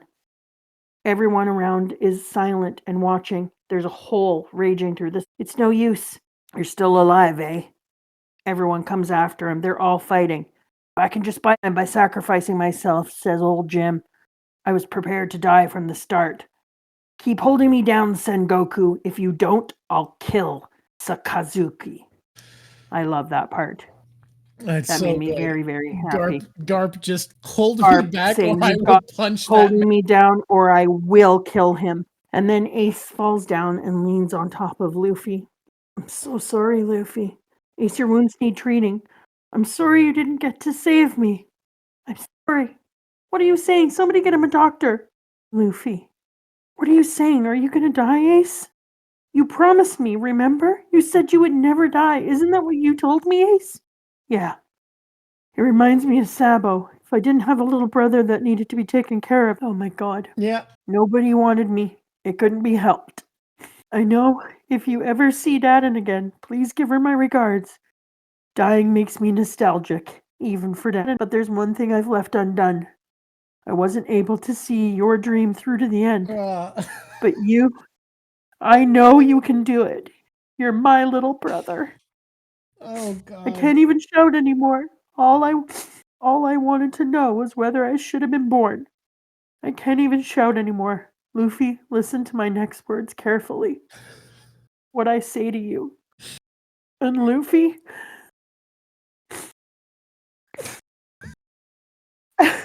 I was demon spawn, the son of the devil. But Luffy, thank you for loving me. Oh my god. That's the saddest last words. Oh, thank you for loving me. Hurts me so much. You for loving me? Did you just put the thing up on the screen? Yes, as soon as you started describing his death. How could he be such a jerk? Oh my god. Fucking brutal. Thought it might be one of the, like, yeah, I get it. Oda is incredible. That writing is ridiculous. It's very But good. was there anyone who read that and didn't just sit there and die inside a little? I've told you this a little bit, but I need to reiterate how hard the cope was. I wasn't caught up at this point. I didn't catch up for a few more years of publication. But I've done some digging on the history, and people were in such denial that despite those last words and the chapter being called The Death of Port Gustiace, people were saying, but he's going to get back up and he's going to feel confidence in who he is and embrace that he's the son of the devil. And the next chapter is going to be called The Birth of Goldie Ace. And then the next chapter came out, and I think it's called like Rage Without Sense or something like that. And people were like, oh, he's dead. Like, I think people truly didn't believe that it could be real. Watching Luffy's face, there's an image where he's just screaming up, voiceless screaming, and his eyes are white and he's shaking, and everyone around him is trying to kill him. And I almost got you to draw that one too. Like, it was heart crushing. And then the rage that goes through Whitebeard, and he just takes on every single and he's like, we're cut off from Pops. I'm not finished. And the battle just becomes Whitebeard's vindication of hell death. Like, you knew this man was going to do it. You knew he wasn't making it out. You're like, oh, that's it. Whitebeard has decided to go down. He can't handle being alive. And then what wondering eyes should appear? But a giant big face and an ugly... Yeah, it's time. He here. I'm trying to decide if I like their names, if I like brothers, or if I like textless. Textless is smooth. I think simple benefits this. I keep trying to add to it, but I think this is done. He is a piece of crap. And I hate him. Valid. Yeah. And the people that he pulled out of prison are terrible. Like, remember when I said he needs to get himself a crew? Yeah, you said he needs a crew because he's like, he doesn't have what he needs to succeed. And everything he was doing was just to get a crew. He wanted a shortcut to a strong crew. Blackbeard and I were definitely on the same page with that. And I hate him. I don't know if I've mentioned that in the last 2 minutes. You have. I love him. He's terrible. He's the worst freaking thing. He's almost as disgusting and horrible as Craphead. Don Domingo D stupid face. And when they all show up, I actually thought to myself, like, I stopped for a minute because I was like, why is Blackbeard here? What role does he think he's gonna play here? Like is he just trying to make his powers known? At first, right? Like, you're thinking, what is he doing here? He only shows up when he has something to gain, and I can't reason what benefit there is to him being here. Well, legitimately, because Oda pulled a little fast switcheroo, because I was like, honestly, doesn't do things unless he's ready to do it. Yeah. And he actually can possibly win. Like, he just never would put himself in a position where he had the possibility of losing. And without it being necessary, without the reward being... Without it being absolutely necessary. So I was like, this is a weird choice. And I kept looking at the whole situation and thinking, like, does he have something to gain? But because Oda's the author, so he can do what he wants, there's no way we know that he can have 2 dragon fruit. And the way that... Wait, we have to go back because I forgot to remind you of your observation about Ace's death, but I do want to get into this because I think it's one of my favorite things in writing, and this made me realize something about writing horror that is so important, along with the dream I had, but we won't get into that. Your observation about Ace, that was so essential. This is something you came up with, which was Ace put Luffy in danger by turning around for his pride. And someone in chat said Luffy would have done the same thing in this situation. But you pointed out he wouldn't have, because he didn't give up on his dream, because he didn't become someone subordinate. He had to learn lessons about leadership and learn that you put people in danger when you act selfishly. So my point that I made was that he got those lessons, especially in Alabasta. Yeah. With Vivi. And Vivi just directly looked at him and said, she didn't say shitty, but she said, you're a crappy captain. crappy leader. And Luffy was like, what do you mean? And she was like, yeah, well, these are the things that your ship looks like, and you're putting people at risk, and it's ridiculous. And because of this, now we're all in this bad position because of you. So because of you, we're now possibly going to die. You're a bad leader. Sometimes you have to supplicate yourself. Sometimes you have to bend over and take it and allow people to say things to you that you don't like, and just say, thank you very much. And sometimes you have to suck. Just is what it is, Luffy. And you don't do that. And then Luffy was like, holy shit, you're not wrong. So Luffy was directly taught by Vivi in the past what it looked like to be a good leader, and that sometimes you just had to take it on the cheek. Then we saw him do it again, and he remembered the lessons because Vivi said it. He remembered the lessons of Red Hair Shanks and how Red Hair Shanks didn't fight. It was stupid. It wasn't the time for it. So he realized that those two lessons weren't even separate. They were similar things. And so connect them together, and he realized, oh yeah, okay, I need to be a better person here. It isn't all about me and my pride. And when somebody attacks my pride, pride is nothing. More important is the goal for my crew, for myself to carry on. And because of these lessons that he learned them because he was a leader. He only had his own crew. He never worked under somebody else. And so his ship looked like in a very different way. And so then when you look out to Ace and you see that he started on his own, but then he became somebody else's person, their second command. And that's great for him, but he didn't have to supplicate yourself and to allow yourself to take it on the chin and to be a proper leader because he wasn't at the top. So Whitebeard was able to. You saw Whitebeard shake it off and be like, I don't give a shit. I'm a leader. Piss off. Put me down all you want. But Ace couldn't handle it because Ace was a bad leader. He had never been trained. And I hate saying it because you know I love me some Ace. But Ace just wasn't the leader that Luffy was. So the greatest strength that Luffy had in the moment is he understood leadership, and he knows that sometimes that means you have to eat crow. Ace never got that lesson. And it ties into something that you've been pointing out about Ace since the beginning, which is we don't understand how Luffy could be the one who's supposed to be king of the pirates when Ace is better in every way, but this is the way that he's not. Is Luffy has learned to be a leader. He has learned to be a king.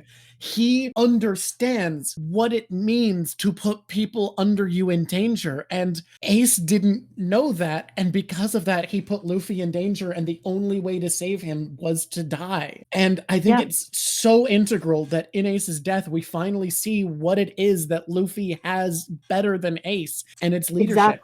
And you're right. It's because of Vivi. Yes. And so realize that it isn't, and it wouldn't have worked. We wouldn't have been able to understand it as readers because then we saw exactly what Vivi taught him. Look what you did. You didn't supplicate. You didn't turn your cheek. And so when Ace dies, he does put Luffy directly irresponsibly in danger. And so this, I think, is also going to continue to strengthen Luffy's resolve about leadership because now Luffy has seen it again in action, what it looks like when you don't learn to just say, let that go. That doesn't matter. Leadership means sometimes eating crow. This is just one more place where we're going to see Luffy learn that lesson.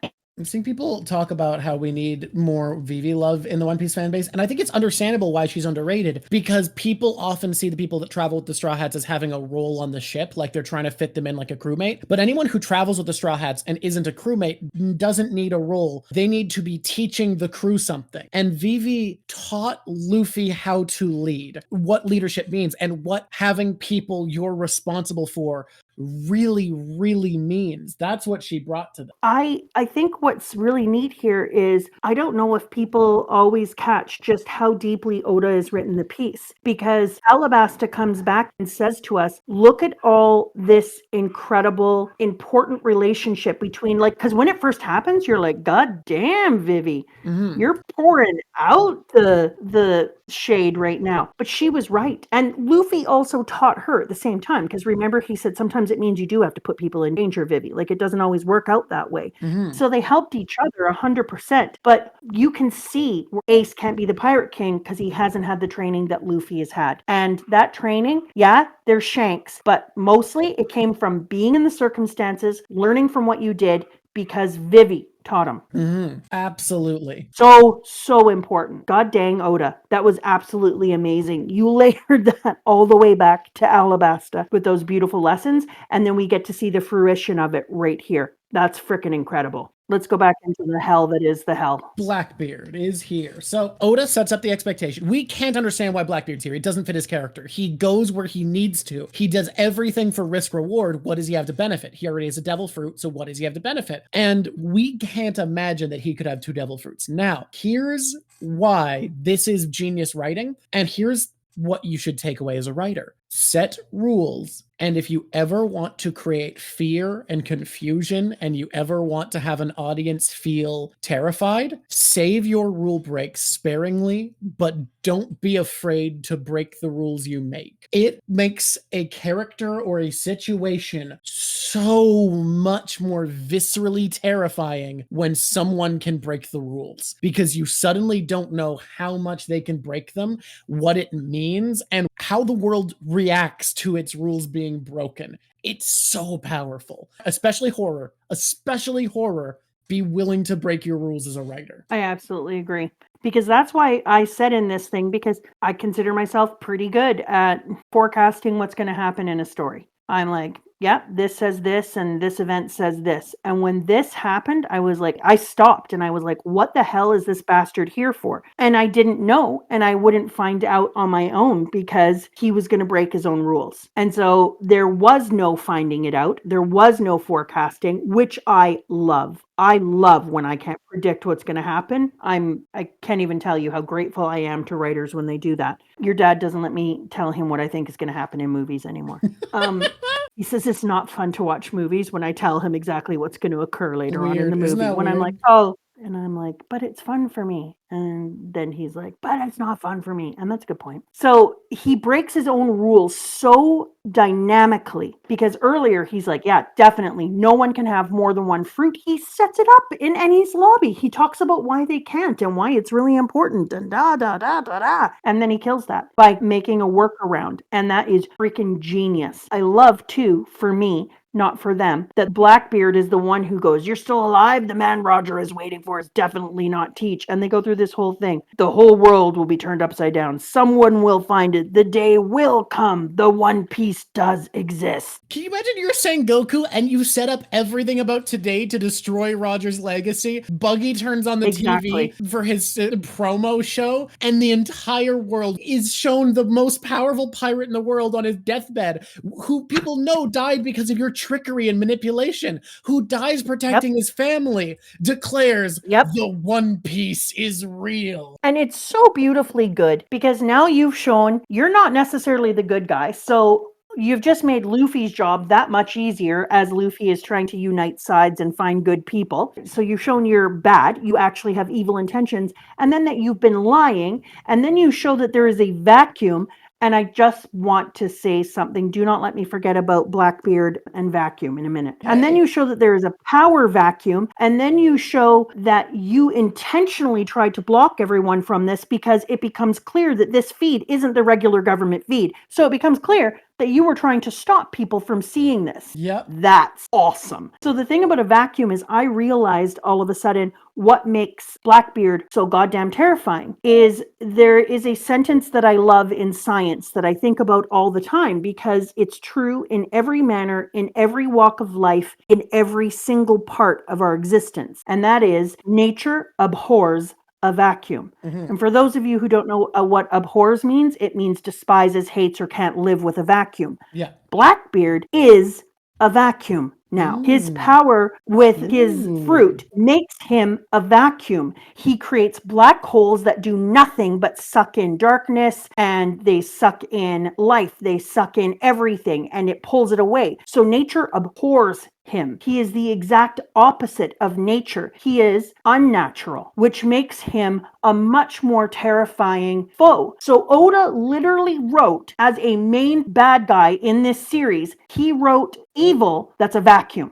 And that's freaking genius. It steals happiness, light, people. It sucks everything in. And then you were like, that is the most evil it can get. And you were wrong, because then you find out one of the other things it can do when this person is dying is suck in his power. Yep. And now we also have to ask ourselves, can it only have two? Yeah. Can he do more? We don't know. We don't know. What if far into the future, there is another thing that he wants and he is just waiting for that moment, and then he's going to be in the right place, right time to take that power as well? We don't know. Just when you thought it was the worst it can get, you say to yourself, holy shit, he's a vacuum that sucks in and steals power. So he is the thing that nature abhors. Everything natural about him. And it's absolutely brilliant. I was like so here for it. He's such a perfect villain. Like I love Teach as a force in this world so goddamn much. He is a perfect threat to the world and is given a power we have seen is probably the only power we've seen so far that on its own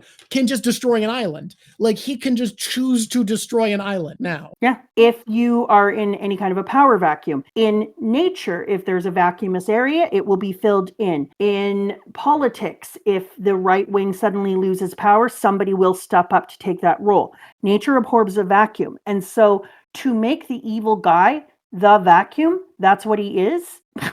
I was just like, how genius can you get? But he also shows up creating a political vacuum by executing Whitebeard, by taking one of the pillars of stability from the world. Yeah. That's what I was saying. Yeah. Everything he does is creating vacuums. Yeah. He destabilizes and creates vacuums wherever he goes. So you know how I was talking about how it's just light and darkness? Yeah. It isn't just light and darkness. Someone's also saying that his fruit isn't the reason he can take powers because it's in the encyclopedia. It's implied that the fruit isn't the reason he can have two powers. We don't know if it's the reason he can take them out of people, because I want to highlight that he can't turn into a substance, right? Think about the fact that Crocodile can't turn into sand to evade attacks when he's affected by his weakness, water. What is the weakness of darkness? Light. And he needs to throw a black tarp over Whitebeard to be able to do whatever he does. Likely, in my opinion, blocking out all the light of the sun makes him able to turn into darkness in a way he normally can't. Yeah, this is what I was going to say is he creates instability in a vacuum because he comes in and sucks away this power, and now how's this destabilizes things. Everything he does is pulling away or vacuuming things away. Whereas Luffy creates instability in illuminating things. He illuminates the hypocrisy, the evilness, the hatred, and makes people look at things in a different way. So both of them create instability, but one of them is as a vacuum that is actually leaving holes that are going to be filled in with chaos, whereas the other one creates instability in that it creates cognitive dissonance, and people have to look at the world in a new way. So they're both creating chaotic changes, but one of them is creating dissidents and making them look at things and be like, holy shit, am I the bad guy? Is this good? What do I believe in? Who do I want to help? Where do I want to be? They're both creating chaos. They're both searching for the One Piece. They both have a strong team behind them now of people who are going to follow them to the end. But one of them is doing it by creating vacuums, and one of them is doing it by shedding light. And I think that is the ultimate in good and evil. I like it. I'll also say, people say that because he can suck in light, and he says it himself, it can't be his weakness. I think weakness, I'm referring to specifically, is what stops him from becoming ephemeral. Crocodile can suck up and dry up water, but water is still what makes him not be able to turn intangible. So I think it can be both, and we have abject proof of that with Crocodile, where he both can destroy water and water can stop him from turning immaterial. So genuinely, the fact that Blackbeard can suck up light, in my opinion, doesn't at all imply that he isn't made solid by light. Then let's give Whitebeard his due here. Even in death, even with half his face gone, he would never fall. He would be forever remembered as a monster for the way he destroyed his enemies that day. In this one battle alone, he suffered 267 sword wounds. He was struck by 152 bullets and 46 cannon blasts, and even suffered one coward's wound. Neither that mighty body nor his pirate's pride. And then along comes this awesome moment where we can see the historical thing. In a blink of an eye, the news spreads throughout the world. Whitebeard's pirate has fallen. They tried to save Roger's son Ace, lost their captain Whitebeard. Historical events spoken for generations, but those who witnessed with their own eyes could only stare in silence. The age of 72, the man Edward Newgate, equal parts pirate king, the great captain of the Whitebeard pirates, died in the battle at the Bay of Marineford. I just love that he continues to stand. But then, boom, this tarp of darkness goes over. Now, let's begin. And I can't wait, and sucks in, whoosh. All of a sudden, where's he go? And sucks in all of his power. And you're just like, what the shit did I just see? That is one of the most terrifyingly evil things I have ever seen in my entire life. I'm going to give the world the greatest show. And Luffy can't come out of it, and Jinbei is trying to save him, and he's trying to move him across. If I die, can you please look after my brother? And old Jim said, no. I mean, unless I genuinely like him, I'm going to refuse to help him protect him.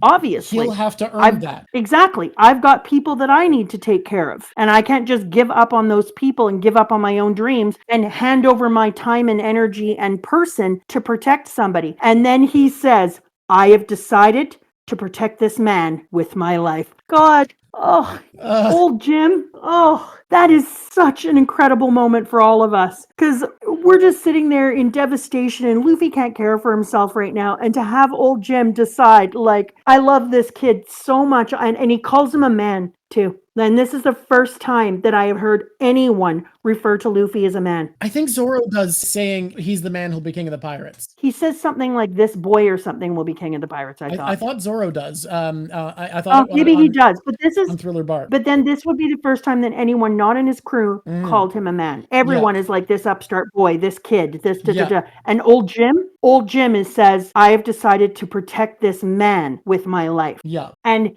to me, it felt like Luffy was being seen for the first time. And old Jim did it when Luffy was literally at his weakest, could not move. His brain was shattered by his brother's death. He was of no help. If he had been left, he's dead. Absolutely dead. He cannot defend himself. And old Jim stands there and decides, nope, I have great admiration for him. I'm going to make sure he lives. I will put my life in front of him to keep him safe. Oh, damn you, old Jim, you're kicking ass. I remember you had wondered, speaking of this handoff where Luffy is being carried person to person to get him to safety, you had wondered when you accidentally saw a later picture of Luffy where he got a scar on his chest, because you said it was a really big scar and looked really bad. Yes. I see it here. And now he can never ever, like, there's two big ass scars that Luffy is going to have to bear now. One, because he's a stupid, and one is a reminder of what he did. And then to have everyone say, protect Ace's brother. Ace's family is our family. Ugh, all of Ace's crew standing up and protecting him? Shut up. Out of the way, Jinbei, says our great good man. I won't let you lay a finger on that straw hat boy. Wink. And then what does Blackbeard do once he gets a sinkhole and once he shows off to the entire world that he just stole Whitebeard's powers? And you're like, holy shit, he is going to fight. He's going to start taking people down, but my era begins. And then I was like, oh, this is going to get messy. But it doesn't. Why? Because he's Blackbeard. And Blackbeard decides, this isn't the time for it. Like, I'll F around a little bit and I'll play with it. I'm going to start by trying to sink Marineford for a while. But the second that other people show up, Blackbeard is like, ooh. I mean, he wants to flex his new power. He wants to have fun, but also, like, he wants to win, and there's too many people here. Yeah, exactly. And it's great. It's quite perfect because you need to have that because we need to be reminded about who Blackbeard is again. And so that's perfect. He goes, he flexes his muscle. He's seen on television as being this like force of damn nature. And you're like, oh my God, things are going to get crazy. And instead, what do we get? Whoa, this is neither the time nor the place. I'm going to need to get out of here. And you're like, that is so Blackbeard. My era begins soon. Pretty soon. Not today. Not exactly now. You're going to like see it for sure. That's exactly what I heard in my head, is something like that. My era begins. Oh, shit. Is that Red-Haired Shanks? Oh, who's that? Oh, yeah, no. Wait, Shanks is pretty here? soon. Fuck. You're going to see it in a while. Garp looks like he wants to kill somebody. I love that Law has a submarine, because I had thought the other thing was a submarine. And so when I found out that Law had a submarine, I was like, oh my God, I love me a submarine. You get a submarine. And I love that Law showed up. Get these two in here. Hurry, I'm a doctor. Oh, God, so good, Law. You are so good. I don't care. People like to hate Law, I think, because people like to not like people that a bunch of people like. Yeah, no, They people to be want to be yeah, contrarian. That's true. yeah. But I want to say to people like, dude, you want to know why people like people sometimes? Sometimes they're just awesome, for God's sakes. Oh, also this people are person pointing say? out Kobe helped stop, delay the war long enough for Shanks to arrive. Yeah, that's absolutely true. He stands in front Who of hates Law? Akainu when he Yeah. wants to keep killing. I've had a bunch of people say that they just don't like Law. Oh, And I there's a just few can't people in believe. chat who, when Law was Mama Drak's Yeah. favorite supernova, were like, "Of course, that's their voice. That's what they." And sound I like. was like, why? Because Law rocks. Of course I like I'm Law. being rude to someone by saying that's what they sound like, but also like, let people like Law. Law's I the don't want to best. bully people. I feel rude now. Be nicer then. That's the key. Yeah. If you feel bad, be better. I'm sorry. You don't sound like that probably. And if you do, I don't know, like work on how you talk. I like that they say to the crowd as everyone is panicking, please don't panic, everyone. Stay calm. But seek a safe haven in the Northern Islands immediately and evacuate the highland around Groves 40 and 50. Let's read this one statement that Blackbeard makes so that we can enjoy it more when he decides to leave. No one can stop me. I will destroy everything. I will swallow up everything. And then you leave. And I love that the bear went and picked up Luffy to run him across and bring him into the submarine. Love for Beppo, because Beppo is the amazing. So Beppo gets our boy and is running him back, like carrying him like a small little package. And then outside we're like, there's a ship. What's he doing here? Why is one of the four emperors here? Well, if we're going to be honest, there's more than one of the four emperors here, but one of them has been eviscerated. One of the actually, you know what? There was only ever one at a time, if you think about it.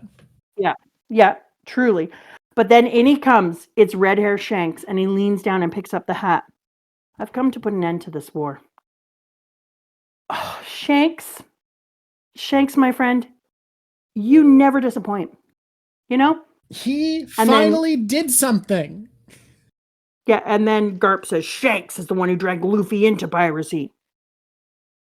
Not really. Luffy just always felt like he wanted to be a pirate. Garp says that, and Shanks is like, actually, that's your neglect. Yeah, exactly. And I like how they're like, why don't you just give it to him? And he says, to see him now would violate our agreement. Right, Luffy? And he hands the hat off to be given to him. And I just think that that's pretty incredible that he stays away from Luffy and allows Luffy to be cared for by the people who are there. And then our Boa, same thing.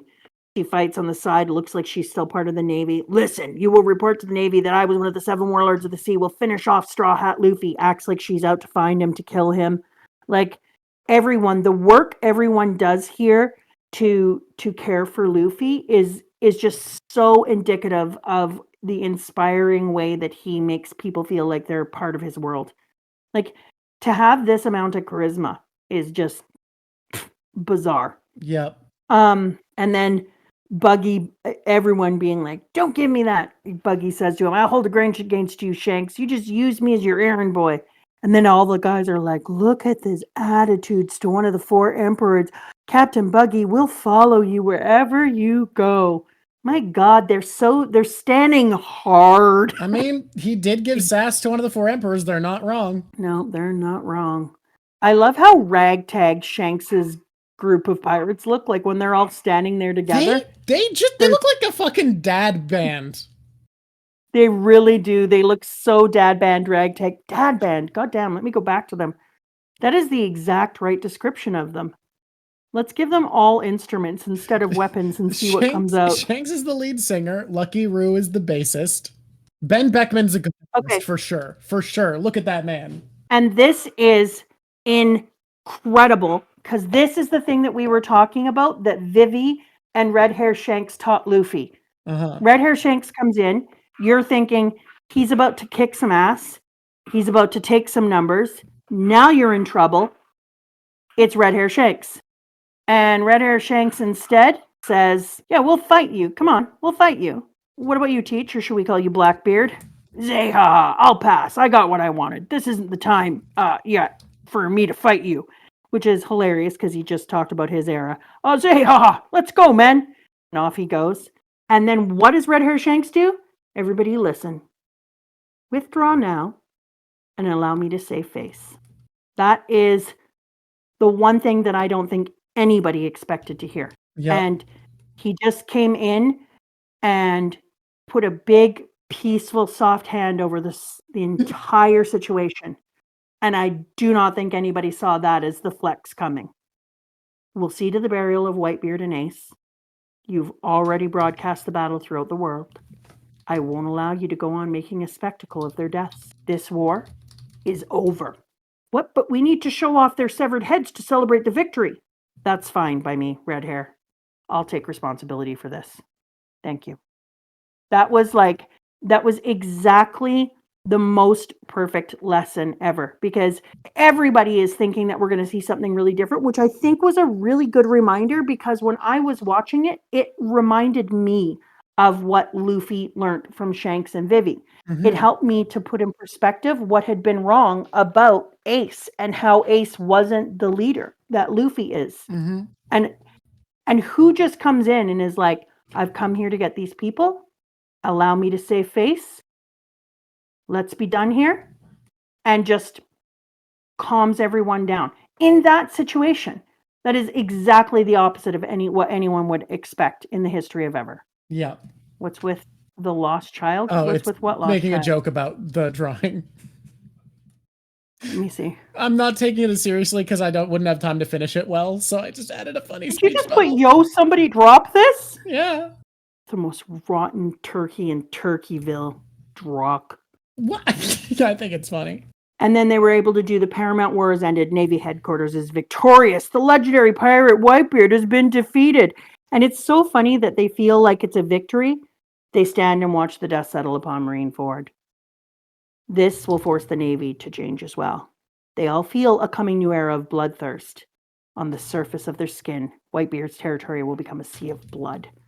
And I love a turbulent new era has begun. Everyone is out there celebrating, and you're thinking like, y'all, the guy who just took his place in global geopolitics is not better. Exactly. And again, there's a vacuum, because Blackbeard is no Whitebeard. Yep. He doesn't have an entire he's battalion of ships. He's got like some strong dudes.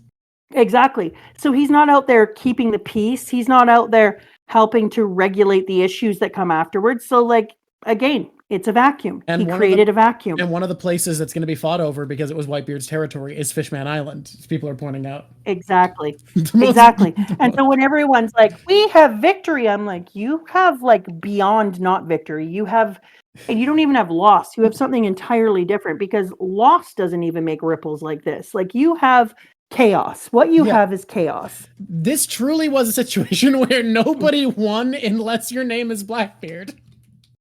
Yeah, exactly. The only winner wasn't part of the fight.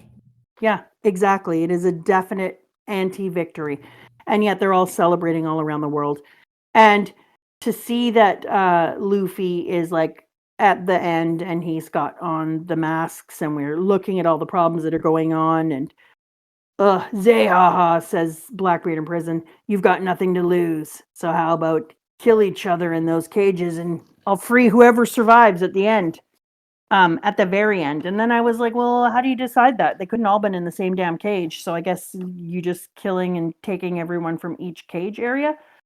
That is absurd. I agree. Yeah. That's pretty absurd. Not the like best strat, but hey, it got him a crew. But yeah, so that's what we were talking about. You're not going to go to the end of the world with people who you force to do battles to the.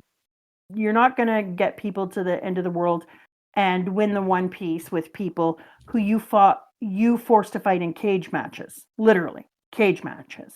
Yep. Right? To the death. Cage matches to the death. Stop. We have to do this one sad thing. What chapter do we go to? Kaido's counting us down, so we got to be ready. It is 580. Okay, I'm going to 582. What? I decided. 4, 3, 2, 1. Blast off. Hi there, YouTube. Hey. Have you been watching this? Yep. That's awesome. Cool. I'm awesome. Yeah, you are awesome. And I hope you want to watch more of this at some other time. Yeah, I do. That sounds great, honestly. Okay, I'm gonna lay it out for you here. All right. I'm gonna give it to you straight. Here's what I'm gonna tell you. This is nothing but facts. I'm spitting hot facts straight off the top of my head here. Damn, okay. Okay, you ready? Right. Yeah, I'm ready. You ready for these hot takes? Mhm. Here we go. It would be super base if you subscribed. Damn. I would be here for it. So you should subscribe, press the little bell thing, and then honestly, we'll keep coming back. Also, press like. I'm not gonna lie. It's hurtful when you don't press like when you liked it. But on the other hand, then I remember that I often watch things and then at the end I forget to What? press Don't like. have that part in. Well, you forget. I feel like you had a really good guilt trip I going. don't want to guilt trip YouTube. Listen, I would press like every single time I don't press like. I feel like an ass. I even went back and went through the things that I watched before and then found the thing that I'd liked. And I was like, did I like it? I didn't. And I liked it. Don't do that to yourself, YouTube. It's not worth it. Don't put yourself through this hell. All right. I'm here for you. I'll just hit like. Press like. Don't be like Mama Drop. Don't put yourself through this hell. Not worth it, man. Oh, wow. I would absolutely press like because of what she just said. It's mean of me if I don't. These are my straight facts I'm spitting for you right now. Is that all that we're telling them? No, that's not all we're telling them. Whoa, okay. The people on the YouTube or Discord want to be a person of Patreon. Okay, we have to do this drop because I am not doing this part when we come back. I have to do all of my cries now. Okay. So we have to do the cry You know what now. I mean? We have to do the cry now. So All I'm right. sorry, people. So we're Take out going your ahead. Sorry, 2 extra chapters. If you were keeping up with Mama, we're going a little bit in the future. Yeah. Okay. Here we go. In the calm belt, far from the commotion of the rest of the world's dreams, the island of women in the Amazon lily. An exception to the ban of men has been made. Law's band of pirates are allowed to drop anchor in the bay so that Luffy's injuries can be treated. Oh, your voice was you're going too high pitched and Discord doesn't recognize it as human right now. I swear you. And Luffy wakes up and stares towards the heavens. He's fully bandaged. Blood is dripping off of his hands as he grips his hands into fists. Where am I? Maybe it was a dream. And then he remembers Ace laying in his lap, smoking hole coming out of his back, and he screams, and he screams, and he screams. I'm so sorry, Luffy, that you didn't get to save me. And he comes back into the future and punches things that are in front of him and kerfuffles and flips out and freaks out and starts fighting with nothing that's there. And then who's standing there waiting for him? Old Jim. And old Jim looks at him and hears Ace, if I die, can you please look after my little brother? The war is over. Ace says, don't say it. Don't say anything. I twisted my cheek until it almost tore off. If it was a bad dream, I'd be awake by now. It's not a dream, is it? I've gotten a lot stronger, Luffy. I'll surpass you one day, Ace. Ace is dead, isn't he? Yes. He's dead. Who is Ace? He's going to be your older brother. Then Luffy just screams and screams and screams. That's where I'm going to end because we're going to do all of the backstory in the next one. Yep. Oh, it's brutal. So it'll be hard to do your top 5 favorite characters, but you know what's easy is picking your number 1 least favorite character of the arc, because I think I have an idea of who it is, but there's a few characters you've hated, so... It's the flamingo. Ooh. No, wait, no. Honestly? No, it's not. It's the cool. lava puncher. Okay, that's what I expected. Yeah, it goes lava puncher followed closely by flamingo. Akainu is your least favorite character of the arc. And I hate the bird. Okay, here we go. Do we want to do where Luffy is on the Luffy tier list? Luffy is S. Come on. You putting Luffy anywhere but great. S? He saved Ace. Ace unsaved himself. True. That is Luffy what happened. came along and saved Ace and was like, hey, do you want to live? And Ace is like, I do want to live. Psych! First, let me throw myself in harm's way real quick. My number 5. Number 5. Who's number 1? Everything's hard. I'm going to be wrong no matter what I do. This is the hardest one. I can't even believe how difficult this is feeling right now. Everybody with their Nami. Nami. She's not here. On one hand, I want to make Ace number 1, right? Yeah, you want to. But Ace isn't But- really he's not really the thing He's more an object than a character. until he is a big goof. So this is a hard one for me. But I got to be careful. Psych! Whitebeard, number 1. Hell yeah. Making number 2, Old Jim. Old Jim is number 2. Old Jim? It's so hard to pick. I think those are good choices. Number 3. Oh shit. This is hard. Because I've got Ivankov. I've got literally number 3. I've got so many. You did make Mr. 2 number 2 last time, I think. So wouldn't it be funny if you made Mr. 3 number 3? But also, does he deserve to beat Ivankov? He can't beat Ivankov. No, Ivankov, number 3. Number 4, Psych! Number 5, Hancock. Fair. Honestly fair. So we're down to number 4 as our last once again. I think this is your most common last number to fill out. Uh-huh. This is hard. Let's go back to the nice picture. Who have I picked? I picked number 1 is Whitebeard. Number 2 is whom? Did I make number 2? Ivankov? No, Old Jim. Old Jim. No, Ivankov is number 3. Jinbei. Number 3 was Ivankov. Yeah, Whitebeard. Number 3 is Old Ivankov. Jim, Ivankov. I'm going to make space, number 4 Hancock. be number 3. All right, Mr. 3 is number 4. I like it. I'm not putting Ace on the list. I agree. I think this is a good list. I'm not your putting list. Garp on the list either. Let me say 2 things about Ace and Garp. Because Garp's crushing story is the same as Ace's crushing story. For me, they weren't characters that were action characters. They were characters that were emotion characters that were there for other people to have foil against. There's a bunch of people that I would like to put on. It's tough. Mr. 3 and Croc could have been on the same tier. Mr. 3 and Croc could have been on this. Psych! The admirals for being badass. No, they can kiss my ass, actually, is what they can do. They can all kiss my ass. I know things because I read ahead to where I am. Okay. And I know things, and that's the only reason that I'm not the most devastated. So let me just put this out there. If you haven't read ahead, it's not going to fix it. It's just not. But it is going to make the pain a little less difficult. Yeah. And that's all I can say for you. Feel a little bit of hope. I think we say goodbye now. We do. We're good. This was hard. I hate this arc with my whole heart. I hate it with a passion. I understand how beautiful it is. I understand how incredible it is. I understand what genius it is. I hate it so much. Yep. So we're going to be starting a Patreon soon. We've decided that we're going to have 2 really basic tiers. One will be $1, and $1 will mostly be just to help us out, but it'll also give you access to patron-only streams. The first patron-only stream we're going to do is going to be when we start after post-war. We're going to take a break. We start reading again. To kick that off, Mama Drock is going to do a live reading. Depending on how long it takes, we might be able to get the whole first little mini arc done. You can get a live reaction of Mama Drock's opinions of all of the Straw Hats designs in the second half of the series. Yeah, so those are for $1 Patreon people. We figure it's not a huge flex, but then we'll do some extra character stuff, and it's $1. And then $3, same thing, but you also get access to high-res artwork because it'll only be low-res versions publicly available from that day forwards and high-res only for the $3 and up patrons. And then we are ironing out the fine details on the higher tiers. Oh, I'm not gonna lie, I came up with the coolest You came up with a good idea one. ever. I don't want to talk about it until I figured out the details of it, but it is cool. No, it's the coolest. Everybody, thank you so much for being here. Thank you for loving me.